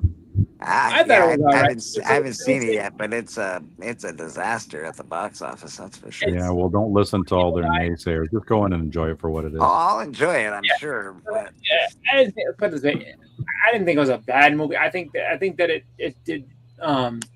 It's a James Gunn movie, not set in a James Gunn world type thing. So it's just like they try to recreate a lot of stuff that like you would see in the Guardians. Yeah. But it wasn't bad per se. It wasn't as good for all the marketing they put into it. It could never live up to what they did. Like they over marketed it. Really is what happened. And I don't think the marketing was actually really that great. But how they marketed it and how they marketed it was not very good, to be fair. Well, I mean, there was a bunch of commercials and stuff. I mean, they definitely put a lot of into the commercials and stuff that they did. I mean, I look at that I look at how much advertising and stuff they did for that versus He-Man. He-Man had next to nothing compared to how they marketed that movie, and it's like, yeah, like He-Man was a better movie. He-Man was a more fun. You're damned if you do, or you're damned if you don't, right? If you put out too much marketing, you get fans, you get all of us going, "Oh my God, did you see how shitty that looked?" And then if you don't do enough, you get the He-Man effect, where it's like, yeah, like people sitting, it's like, well, we didn't market it enough, people would have saw it, and we just gotta hope for the streaming numbers to come in and be big. Exactly. Holy shit! What was that? Feedback. Someone's doorbell. Cat player crew there. He exploded. Yeah, man. There's some shit going on. Electrodes in the building. But yeah, it's just, you know, I will say that I am looking forward to Spider-Man. That's going to be fun. Actually, I'm looking forward to that Odyssey movie. That looks like it should be cool. Spider-Man's going to make $1 billion pretty easy, or at least close to it. Yeah, I hope. I'm looking forward to just. I mean, it's been a pretty decent movie for some of the movies. You know what I mean? But like, keep it going. Like the last Spider-Man movie was so good that everybody's gonna go. Like they're just gonna. It's, you know, you can piggyback off that movie pretty easy. Yeah. I was leaving Toronto on Friday, and there was a GO train. One of the coaches was completely done with the Spider-Man, all the advertisement on the side of one whole coach. That's awesome. I was like, right on. I want to be on that train, man. Yeah, man. And that's what it's something I've said for a while. Is that, like, you know, like I love the fact that right now, the majority of the movies that are coming out are made for comic fans. You know, if you like this type of stuff, like they're catering to you. So, like you were saying earlier, Steve, it's like, you know what? If you like this stuff, enjoy it, because it can go in an instant. Like I mean, there's plenty of stuff that's ready to go.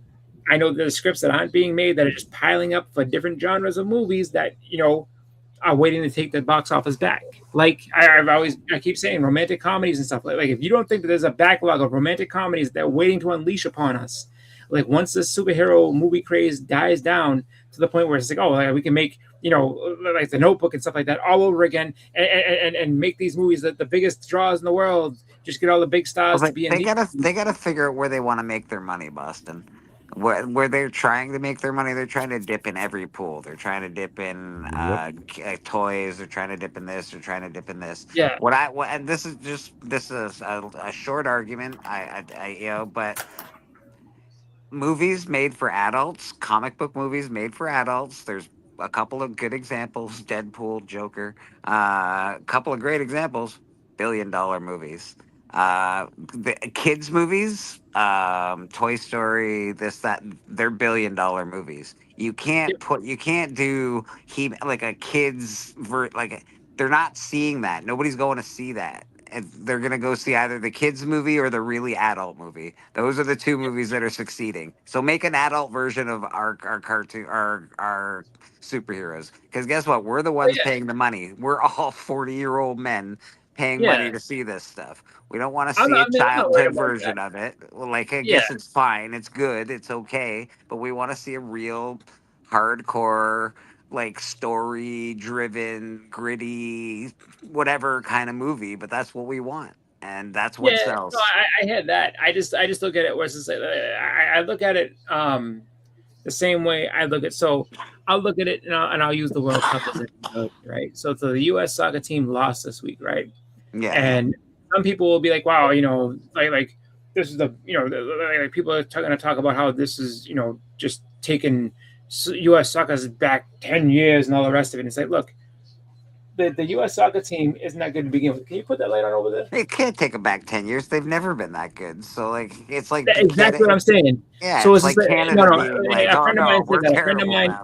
A friend of mine freaked out and said that, like, oh, like you know, they just sent it back 10 years, losing like this, like they should have been, like, you know, for some reason they were favored. And I'm like, dude, I was like, this is the furthest. I shouldn't say this. It's not the furthest they've ever gotten, but it's the furthest they've gotten since like 1930. Yeah, like, you guys haven't been in it in such a long, like, yeah, you know, here and there, but it's been bad for the U.S. And I look back on it, it's like, so I look at it where it's like, you know, with the superhero movies, you kind of have to look at them in the space that, like, you have, you know, you can look at them and say, okay, they might not be the most accurate and it might not be the biggest and brightest thing. However, you don't want to go back to what it used to be like, you know, back in like the early 90s when they were just throwing things up on screen. You know, with the exception of maybe like a couple of movies that were decent. We want Blade, we want Deadpool, we want Batman at his best, we want The Dark Knight, we want those are the movies that make money. Because that's the thing, like you know what I mean? Like everybody remembers Batman and Robin and the one with Mr. Freeze and all that. That was studios trying to I know.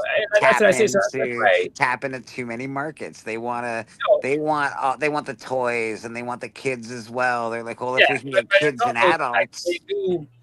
Guess what? Adults will go see your movie 30 fucking times because that's what we do. I don't know why. Yeah, but it's like before people knew. Like I think a lot of it was that like people like those movies are so bad at that time. Like a lot of those movies are so bad that people didn't know that they can make high quality things. That's why when something like Blade came out, people oh wow, like these can get better. And then you had Iron Man, and it's like and it's everything. Like the bar's been just set so high over and over again. And I think that, like, really, in the end of it all, is just like, I think that you kind of have to some people, I would say, you get to take your expectations a little bit and just take things with a grain of salt and just know that, like, it's probably not going to be the best thing you've ever seen, but look at what they do positively, see what you can get from there. And then I mean, obviously, it started out as real good cinema. Iron Man was fucking fantastic. Like, really, that was an amazing start. I know they say they started with the Hulk, but whatever. Iron Man is like that was a great movie. The first Captain America was a really great movie. You know, they didn't start getting really childish until, you know, later on. Yeah, I mean, I just look at it as like, you know, like if you know, if Supergirl is like, I can see that. Like, it's just, I would say to anybody, like me, my own opinion, it's not a movie you have to go to the theater to see. I don't think it is. Like, you could definitely wait for it to come out on streaming and be fine. But that's just, you know, my opinion and where I see it. Like, now, do I want to see it be better? Absolutely, because I think Supergirl is a great character. You can put a lot on her. It's just, you know. There's also the angst character, the superhero angst character that I think everybody's real sick of. You know what did really well? The Knights of the Seven Kingdoms, because the character was truly a good, heroic, nothing wrong with him, didn't bang his sister, didn't throw some kid out a window, hero. It was refreshing. Supergirl should be more of a hero. I know she's not. I know her story is more convoluted than that. Who that? You know, we can all hear you, right? Yeah, I mean, I think that I'm jumping off, boys. Have a good night. I think that was a criticism that a lot of people had. Oh yeah, Frostbite. Yeah, you know, she's got her. She's got her. You know, I guess issues that she's dealing with. Supergirl, when you think about it, because it's like she's not like she's not supposed to be that way.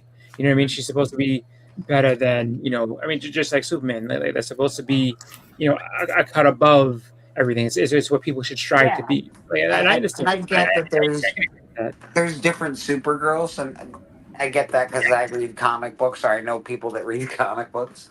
Yeah. And, but most of the public just thinks Supergirl should be like Superman.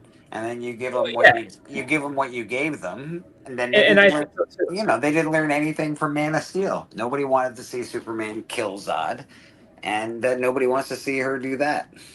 Yeah, and I think too, it's just like you know, it's hard to say. Okay, well, like you said, there's different Supergirls. This and that. It's like you kind of have to think about. Like, I'm not saying that she should be happy-go-lucky. Like, fuck. Okay. When somebody knocked it, you can see. It would have been, I think, Yo, Chris, you can mute who that's fine. Yeah. That's what I thought. I was like, I think it's really good. So I think that it would have been a better movie if it had been more like the Michael Turner story that they had done with Batman Superman, where it's like, so she is you know, just you know, trying to find her way. She doesn't, maybe she feels like she doesn't quite fit in, but she does get, like, she embraced a lot of what was around her just because of the fact that, you know, they took their time and it's like, okay, cool.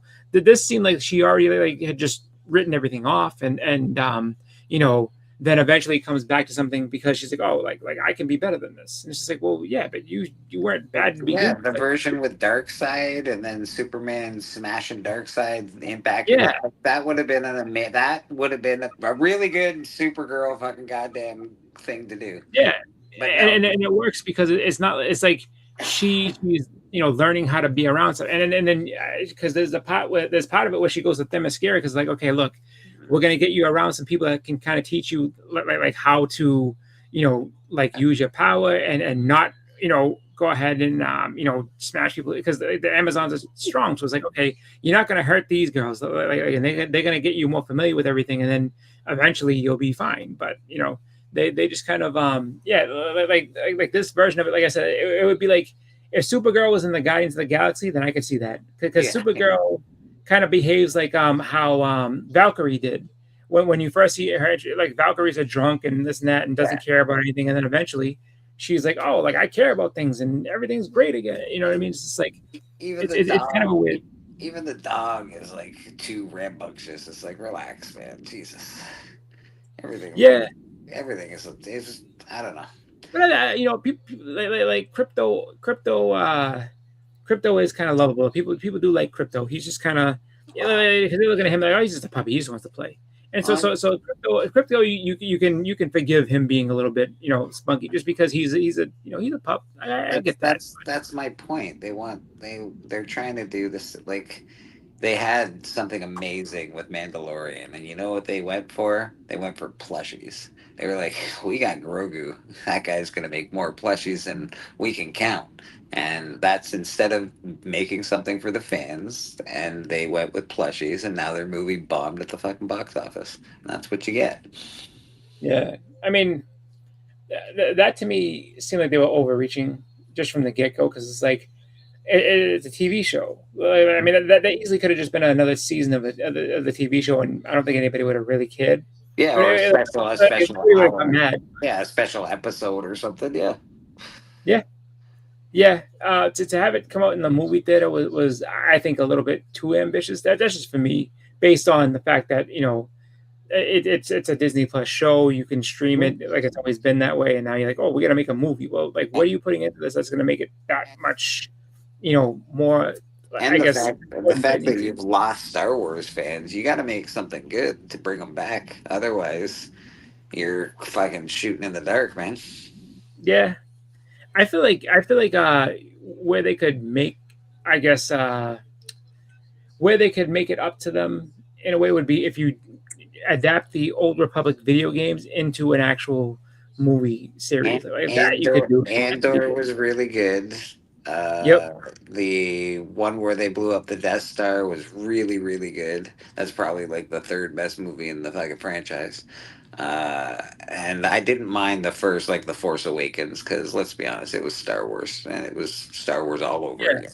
And I was like, well, I like the first one. I can't hate the second one. It's the same movie. I think what you could do, or at least in my mind, the two choices you have with Star Wars, you either go way in the past, like before the Skywalker stuff, they just go way in the past, or you go way in the future, and just kind of, not saying get away from, not saying, obviously keep all the main concepts that work, but just if you've had enough of the Skywalker story, you don't want to do it anymore, then fast forward us to 200 years in the future, where Skywalkers have been gone. No one's worried about them. Not saying that he's a bad, that the Skywalker family is bad, nothing like that, but just they want to make new characters and then get people to get invested in them. They own all that Dark Horse stuff. They own all of that. Like, they can pull stories, like crazy good stories. They can do anything they want that doesn't involve the Skywalker storyline.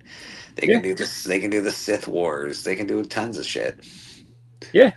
And I think that would be kind of interesting to see something like that, where it's like, like it's all the Sith, something like that would be very interesting, because it's a different whole thing.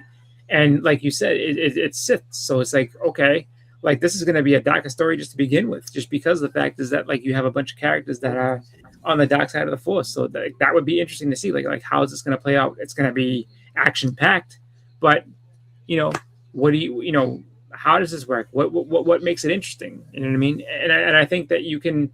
I mean, I've said it before a couple of times. Like Batman had a good thing and a bad thing with the Batman. The good thing is that the villains in the Batman were very interesting. Like Penguin was awesome. I actually liked Penguin. And I was just like, okay. Like Riddler was kind of all right, but Riddler was Penguin, a little too much. But the Penguin was awesome. I was like, oh, like this is a cool character. I actually like this character, the way that they're portraying him. It's cool. The Riddler the way that guy's a great actor, and I like the guy that played the Riddler, but the way he acted the Riddler made me almost embarrassed to watch. I was like, oh god, this is really cringy to watch him. The thing that was cool, or the thing that I liked that I thought was cool was, you get to, like Robert Pattinson as Batman. Good Batman, not a good Bruce Wayne. Terrible Bruce Wayne. that was a tough part. I care more about the villains than I do actual Batman, which is like on the one hand, it's like that kind of because Batman is such a black and white character. The villains are the ones that have all the good, the good backstories and the good, And that's what I was saying is and that's what I think is all right, so the fact that you like that, or the fact that people are like, oh, like I really love the Penguin. Batman was kind of, but the Penguin though, that I like that guy. It's like, well, then you're on the right track, because that's really what makes that series the most interesting. Is villains, and then it's like, all right, and then how Batman has to resolve those problems with those villains. I think that they should continue with that kind of a series and do other villains, and then culminated in a Batman movie at the end of it, because the cowl is really good. I don't like Pattinson, but I love the cowl. I love the car. I love the city. I think it looks like I don't. They made Gotham look like Gotham again. It wasn't like, in the other one with Bane and the Joker and everything. That was very like just a city. It wasn't Gotham as we know it. But this one, it brought it back to being Gotham. It was very. They did a good job building a world, which was pretty cool. So yeah. I think that there's definitely meat on the bone. It's just one of those deals where it's just, they're gonna have to figure out what they're gonna do. So I mean, Clayface should be something that is interesting. I think and then how that kind of goes into where they're gonna go with Batman is gonna be interesting. I think it would be kind of Clayface should be very interesting, because they didn't even spend $10 million to make that movie. Like it's they've got so much meat on the bone for that movie. It's a horror movie. It's like they could make a real big profit on that movie. Even if they make $300 million, they're going to make a huge profit. I think that the other thing that's that would be kind of interesting if they did it would be maybe not even like a Batman movie. What about like a Arkham movie, where it's just like just a movie about the asylum itself? I mean, you could make a great TV show. I think a good TV series. I think that would be a cool TV series, Boston. I don't know if you'd have enough time to do Arkham as a movie. Yeah. Oh no, I think that would be kind of cool too, because it's like, all right, you can I mean, because then you can focus on the staff of Arkham. You can you can do a whole bunch of stuff. You can even focus on the cops that are bringing in there. So you could have just like a Harvey Bullock could be a main character within there and stuff like that. Basically just providing the hospital with fucking victims and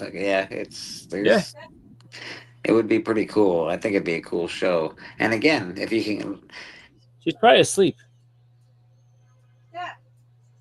She's sleeping on there. And then again, all you.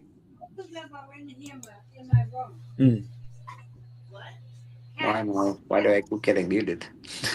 Oh, sorry. I didn't mean to do that. I meant to mute myself. I'm sorry. That's all right, buddy. And then you just culminate everything in a Batman movie. And make another $1 billion. You know what I mean? Like, you can keep doing it. That would be cool. I think that would be fine. I mean, and hopefully that's I guess somewhat in the cards, and that's what they do, and everything gets to be just restructured so that they're trying to just make a good movie. But I don't know. We'll have to see. Clayface looks pretty awesome. Clayface looks like it's supposed to just be a good movie. But yeah. And it's a horror kind of movie. They didn't just use a huge budget. So again, even if they make $100 million, they're making a massive profit on it. Like it's crazy. I think that's the key right there. They're spending. What did they spend on Superman? Wasn't it like $500 million or something ridiculous, Boston? Something like that. It was expensive, that movie. And then like what they must have spent very over $280 million on Supergirl. Probably, it's going to be a massive flop. So yeah, I don't know. They're already screaming to bring back the Snyderverse. Like they're really that's the last thing you want to do. The Snyderverse was terrible. Like you do not want to bring that back. I don't care what anyone says. Because you don't want that, because everyone. It's funny because people talk about it like with such the other people that say that they want to talk about it with such a just glowing review. When it was out, nobody fucking liked it. I don't care what anyone tried to sit there and tell me. Let's be honest, there was like maybe two good movies in the Snyderverse, like 3. I think Aquaman 1. I know Wonder Woman is going to be controversial, but I like the Wonder Woman 1, and then I liked Man of Steel. There were some stupid parts of Man of Steel.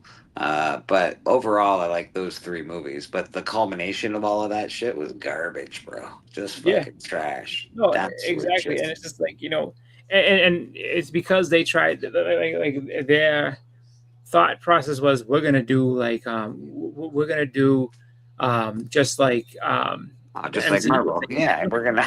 But we're late, boys. We need to get one of these fucking movies out quick. They already got an Avengers. We need a fucking Justice League. Let's Yeah, go. and it's just like yeah, like I don't like the Snyderverse is what it is, and I mean I don't like it. I think that people. It's a very real possibility that it comes back right now, boss. And I'm not even I mean kidding. that's fine. Like, if you want to make bad movies, be my guest. Hire him back. You can have the same movie that you hated before, and then say like, and then he'll tell you that like, well, it was supposed to be better, but they had to cut all this stuff out, and so let me go ahead and make a new cut of this movie and tell you that like, oh, this is my original vision, and this is the way it should. Like, just make the movie good in the first place. You don't have to worry. I did enjoy that cut a lot more than I liked the theater cut. Well, when you wait 4 years to put it out, yeah, anything can be better. I mean, I can take some time and improve it. Oh yeah, this is my original vision, guys. Let me go ahead and improve everything that sucked, and then tell you that like, oh, like this is, and add in some extra scenes that I took out, and yeah, they'll be better. Fuck that. Like, I think this is where Susie Q got the whole kiss my ass, and I think that's what I was saying when I was like, oh, you kiss my ass, like who doesn't sit there and be like, you know what, let's cut it. We have to put out a whole new cut for this. Then that Marvel never said that like, oh, we have the James Gunn cut. We got the Russo brothers cut. We got. But you've also got the fact that the Saudis have infiltrated into the what did Warner Brothers? They bought it, and they want the Snyderverse back. I mean, that's fine. I mean, if that's what you want, go for it. Just know this: if those movies are bad, there's no recovering from that. I'll say that at least for me, because I'm not just gonna sit there and support a bunch of movies that are just bad for the sake of being bad, and I'm not gonna celebrate one that's mediocre because it's not bad and be like, oh, like that movie was amazing. No, it just wasn't bad like the other ones. Like it was okay. And I'm talking about Wonder Woman. Wonder Woman was I know. okay. I knew which one you were. The only thing I didn't like about Wonder Woman was the ending. I hated the fight scene with her and what was Steppenwolf? Yeah, Steppenwolf. I thought it was fucking stupid as fuck. Yeah. But most of the Wonder Woman movie I really enjoyed. I enjoyed the beginning. I enjoyed her in the army. I enjoyed her with her dude. I thought it was a good movie, except again for the end, really sucked. It was just, I mean, comparatively to everything, it was like this wasn't a dumpster fire, and people are like, oh my god, masterpiece. Like, no, it just didn't suck. That's it. I also think like Gal Gadot doesn't hurt to see her in a Wonder Woman outfit, but no, not at all. Like that, I won't argue with you at all. But I will say, it's like celebrating someone. It's like celebrating someone getting a base hit. When the team has done nothing but strike out the whole game, it's like, oh, look, a base hit! Holy shit! It's like, yeah, the guy's not an all-star. You just got a base hit. That's all it is. I'll celebrate my 17 base hits. I don't care if everyone else struck out. I'm celebrating my fucking base hits, man. But it's like nominating a guy for the All-Star game because he bunted and got on. Like, are you serious? So just because he didn't strike out, we're going to elevate this to the Hall of Fame status? No, not in my book. I wouldn't call it a top fucking 10 superhero movie, but I'd call it a good superhero movie. Better than better than fucking Daredevil, better than Thor: Love and Thunder, better than a few of these bullshit movies. I know that for me, I don't approach this in a situation to be like, oh, like it's just I'm devout to Marvel and I'll never. It's not like that. It's just that, like I just look at it where it's just like I want these movies to succeed. Like I really do. Like just because I want them to keep making more of them. So it's just like, but don't sit there and like the whole line. Don't feed me chicken shit and tell me it's chicken salad. I'm sorry. I'm not gonna believe you. No. I agree. That's why I say it. Like I think that they should make an adult line of comic book movies because that's who's paying the bills. I think they should. Enough with the bullshit. Enough with with the jokes and the fucking funny bullshit. Some humor is fine. There's humor in darker, but make it for adults because that's who's paying the bills, man. Kids will see it when they get old enough, and guess what? They'll fucking love it. Pressed and clean. You have it pressed and clean?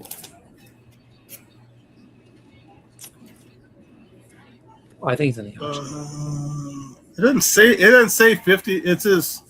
Yep, he's selling books. I hadn't checked in with him for a while. Oh, so he's selling books. I see what he's doing. I see. Yeah, so he was selling. So I didn't know it was his turn. So my apologies. Astonishing. He must be on astonishing. Whatever he's selling was never pressed and cleaned. So there's a chance for something to get a bump potentially. We'll see. Selling books with no context is what we do here, and I just know that whatever it was may not have been pressed and cleaned, so it's all good. But yeah, I actually am probably gonna wind this down just because we've been on for 3 hours. I think that's a pretty decent live. Thanks, so. I want to thank everybody who watched, who came in on the panel, and everybody in the chat.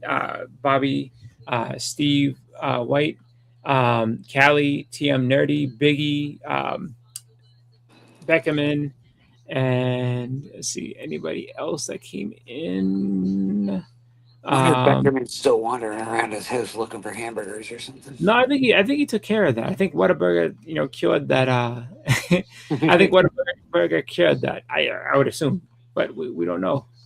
But thank you guys all for coming on and hanging out with us. I want to thank everybody that's been on the panel. My buddy Jamie, who's not here, thank you for coming on, making his live show debut. Who's selling books currently. BLC, thank you for hopping on and hanging out with us. No problem. Thanks for the invite.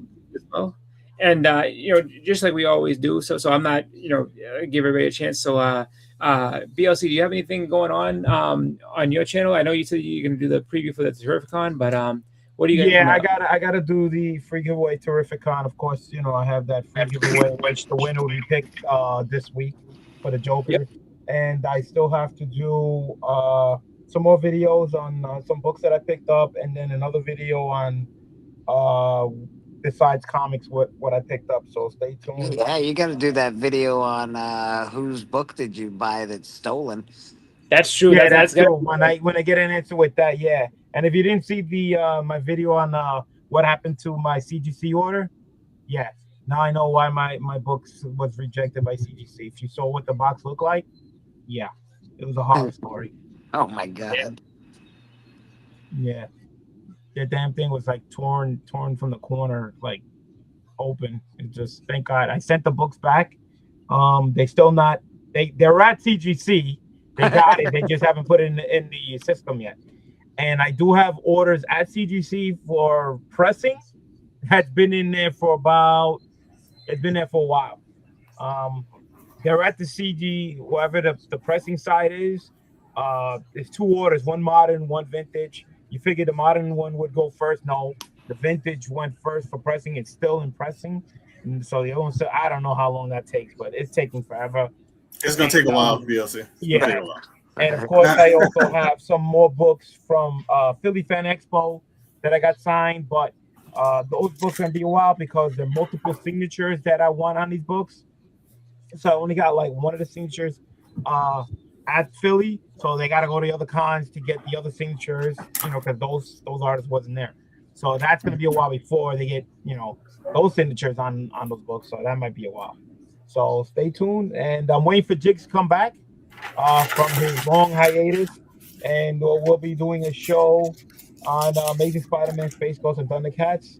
And I've been on another show with Rod the Rican and Agu, where we're going over some Hot Wheel cars. So stay tuned for that. So yeah, been busy. And next month, less than a month away, I'll be at Terrificon working. So come by, say hello. And then after that, Chicago Fan Expo. And then the last con of the year will be New York Comic Con in October. Nice. So busy. That's right. Starting over. January starts over. Yeah. Yep. All right. So who that we heard you selling just a second ago, because I unmuted you, not realizing that you were selling. So whatever the book that was, it hasn't been pressed or cleaned, and you know. My bad. You know, like I was just checking in because we had put you on mute because you were talking behind, and so we weren't sure what was going on there. So we just kind of let you hang out there. And I wanted to put you back on. Next thing I know, I was like, the book hasn't been. I was like, oh, he's selling books. So we tried to help sell you a book with no context. It's like it hasn't been pressed or cleaned, and we don't know what they are, but buy them. These are them. They sold. Yeah, they sold. There you go. Both of the books sold. Both of the books sold. What I like to do, real quick, I think we're ending. But I like to do an auction, like on one of these. When they do the vintage auction or they do the whale, I usually give the chat an opportunity. Meaning that I don't mind starting stuff at $1 if we have a lot of chat and people are, bidding and stuff like that. Yes. But after that first round, if nobody does it, then I'm gonna start it off at where I want to sell the books at. I don't do the dollar start. I just can't do it. I only do it on the big auctions, like if you notice. I only do it on the big auctions. Like I do it on the big auction because we have a lot of eyes, I give really good deals, but I still there's like a point where it's like I can handle losing that much money, but I can't handle losing all the money, man. Yeah. So yeah, I always like to try to give the chance. When you have 70 people watching, I try to give people a chance. So because I don't want people later. Oh man, everything's starting so high. Well, I tried to start it off at $1, but nobody bid. So I move on from that. So those books sold at the price I wanted, and this is going to start off. This is the next book. This is the next book that's going up. I already bought that off you. I can't buy anything. I already bought it off you. Yeah, I sent you one already. I know. I'm like, I already bought that one off you. That happened to me too. I start off, selling books on my auction, mad cheap, and nobody bids on it. But then I go sell on a different platform for more money, and I get sold. I mean, I don't understand. Yeah. I was actually very happy. I was mad and happy for BLC because he was selling a lot of stuff at good deals on his own channel. Yeah. And then guess what? He put them on Sharpbox and everything sold. Except two. Except 2 books? Oh. Yeah, right. yeah, but one of them just been bought, so I'm down to one. Okay. Some books take a little longer, that's all. Some books take a little longer. I'm just chilling. I'm going to a convention tomorrow again. I'm going to get my poster signed that I got, like all the TMNT guys, the from the live action. So the guy who played Splinter, forgot his name. It eludes me. I think it's Clash something Clash is his name. But I'm gonna get that signed because he's like the last person I'm kind of missing besides the actor who played Casey Jones. So I'll have basically everybody. You got April? I have April already. I have April. I have Shredder. I have all 4 Turtles, and one of the guys who played the Turtles actually played the guy who when he said, "Oh, a fellow Chucker, eh?" Yeah, the guy who was the Chucker, that was the other. He was a Turtle as well. Yeah. Because they couldn't get anybody who did nunchucks, so he did both parts. So he did both parts of the movie. So he signed it twice for free. The second signature for free. But so I'm gonna get that signature since I made a little money. Tomorrow I'll come on Bleeker's Church and try to show the convention off. So you guys, if you want to check out GalaxyCon New Orleans, go pop in. If you want to see kind of like what I already kind of went through yesterday or today, you can pop up on my channel. I did do a little walkthrough and show some things off. I just kind of just walked around and showed. They weren't very. I shouldn't say the celebrity area. They weren't very strict. So I was able to walk around there. Only ones that weren't accessible was like Kevin Smith, Bleeker's favorite director, and Jason Mewes and William Shatner. They were like behind curtains, like hidden away. But everybody else was out there. So yeah, I'll do that tomorrow. And I'll be on Astonishing Auctions tomorrow. And this is another preview of some books that'll be on there tomorrow. So, you know. Oh, nice. Yeah, another. This is a higher grade, and this is a higher grade. I just bought that one. I did. What's the DC one you were showing? All What's right. that? What? Huh? I didn't see the other one. I saw the. Oh, you're talking about the ones I sold? These? Oh yeah, those ones. Yeah. Yeah, these are not, these like 9.0s that sold just this last round. But you know, I'll have those tomorrow. Probably separate rounds. I'll probably do them separate rounds. I might do a little ASM, a little X-Men. But that'll be on Astonishing tomorrow, hosted by Paul. I think Bleeker, you gonna be there? Oh yeah, I'll be there. Bleeker will be there. Most likely Tone, because Tone has been going on Sundays. And Paul Comics hosted. And I got to say this again. Shout out to my wife and daughter. They bought me the TMNT Crocs. Yo. Oh, nice. Crocs for Father's Day. Oh, there you go. Well, give me the Crocs. I can show the Crocs. I can show them all. Yeah, my You daughter's sure? right next to me. She just popped in, so I can show you because they're actually pretty cool. I'm not even gonna lie. Oh wow. And you got the little ooze on there. I like that. Yep. And this one actually has more. They call it charms. But you got Nike, Donatello. You got a New York City thing. You got the ooze.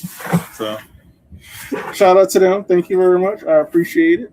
But these are actually really cool and comfortable. So and they're not like super expensive. So if somebody does want them, go get them. They're on Crocs website. But I think that check out my channel. I do unboxings. I'm up for my daughter said they're limited edition. I'm up for best unboxing portion again. Hopefully I'll have some more heat to unbox because I got a lot of stuff from CGC should be coming back eventually. I have 2 magazines that I'll unbox Monday that I showed a preview of on my Instagram, and then I'm waiting on a total of 13, half modern, half vintage, and like BLC, I have a book that's at CCS because I got signed, but they're moving very slow. It's been there for like 2 months now. Oh wow, your book has been there longer than mine then. Yeah, it's been there like 2 months. It's in the pressing stage, but it's been there for like 2 months. So is that a vintage book or modern book? Modern, because the Conan, it's a late Conan. It's the Todd McFarlane Conan cover. All right, because my books that I have 2 orders there. One's a vintage, one's a modern. The modern is still sitting, like they just accepted it. The vintage is like it's in the process. It's like the next stage, but that one's just sitting there. And that's only 4 books each, so it's 8 total of 8. But, yeah, they're very. So if you are submitting stuff, me and him both can tell you have to just be patient unless you pay the extra money to Fast Track. I used to pay the extra money to Fast Track. I'm on the side with BLC on this point. I'm not giving them the extra money anymore because unless it's like a big tier book, Yeah. If it's like a big money book, you want it. It's a big money book. It's different. But if I'm sending in like books like these, I'm just sending them regular speed. So I got other orders. Yeah. So just be patient. That's all I can say about that. But shout out to Boston Chris. Doing some more videos and unboxings and stuff like that. Proud of him. Shout out to Bleak on Church. BLC, check him out. And he has a giveaway. So I'll try to get on that. And he does ship out the giveaways if you're in the US. And if you're not, you can find somebody to ship to. He'll get them to you. Trust me. Well, the free giveaway, the Joker book, that's limited time. That time is the end time, and so you better jump on it. Of course, the one when is that in? That ends. I believe. Was it Tuesday? I know it's this month, huh? Month. Tuesday or Wednesday coming up. It's less than a week away. They're picking the winner on that one, and then I got a terrific on giveaway. So, all right, that's all I got. Appreciate you. Check us out, man. That's all I can say. We're gonna do a Band of Brothers probably. I would say I'll figure maybe next month. Hit the like button, subscribe, please. Be nice. Yeah. All right, Bleak, what we got going on? And we got I know comic book. tomorrow, obviously. Yeah, So we got Comic Book Church. We got Astonishing Auction. Comic Book Church will be the first time that the Murder King Ash Can will be for sale. All those proceeds go to fund the project on Kickstarter. So it's awesome. It looks great. So if you do want to support anybody in the community, man, now's the time. All right. So I'm going to, again, as we get going, I'm going to go ahead and show the Black Order Comic Club Kansas Charity Raffle. If you go to the Black Order Comic Club Instagram, you'll be able to see that. It's one of the pinned posts that's on there. And if you scroll through, you'll be able to see the prizes. It's going to be, there's two separate things happen. There's one for the United States and there's another one for Canada. So if you live in Canada and, you go ahead and, donate for, you can donate for both, but you can donate to the Canadian one if you want to just not deal with, shipping from the States. You can deal with that. And then, it'll get you a little quicker if you do the Canada one, but you have two choices. You can, go ahead and donate. You can use that QR code right there to go ahead and get your donations in to get into the raffle. $5 gets you in the wheel to win prizes. And you can look and check out all the different prizes that are listed there and, or that what's posted there and everything like that. And I think on the page itself, it gives a breakdown of the different prizes that's going to be up for raffle. So, it's a great cause. Please consider donating to go ahead and help out curing cancer. So again, go to the Black Order Comic Club Instagram and check that out. Let me see. I have more stuff to unbox. I definitely do. I have stuff I need to show from, just stuff I picked up from different conventions and the comic crawl that we did back in February. Yes, I know I said that correctly. February. It's, almost mid-July, and I haven't shown most of that stuff. So I got things to show. I just haven't had time to do it. But I will be doing my best to go ahead and show these things. Not sure when the next live will be that I'll do, but when I do another live, I will 100%, if I don't do one, before the end of the month, it'll probably be the Terrificon preview to show you what books I'm considering taking down, what books I may be targeting for my pickups while I'm down there, and just having a good time, and what my plans are going to be going forward for that. So be sure to look for that. But I want to thank everybody who came onto the panel. I want to thank everybody who was out there watching.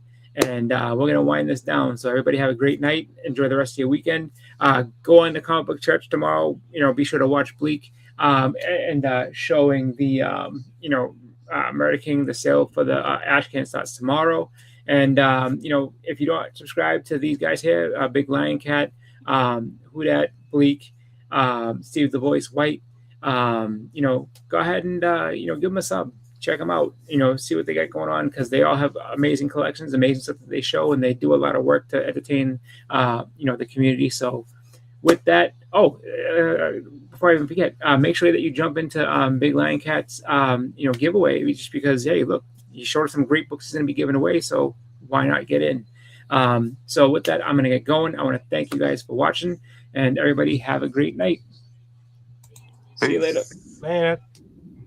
Depot.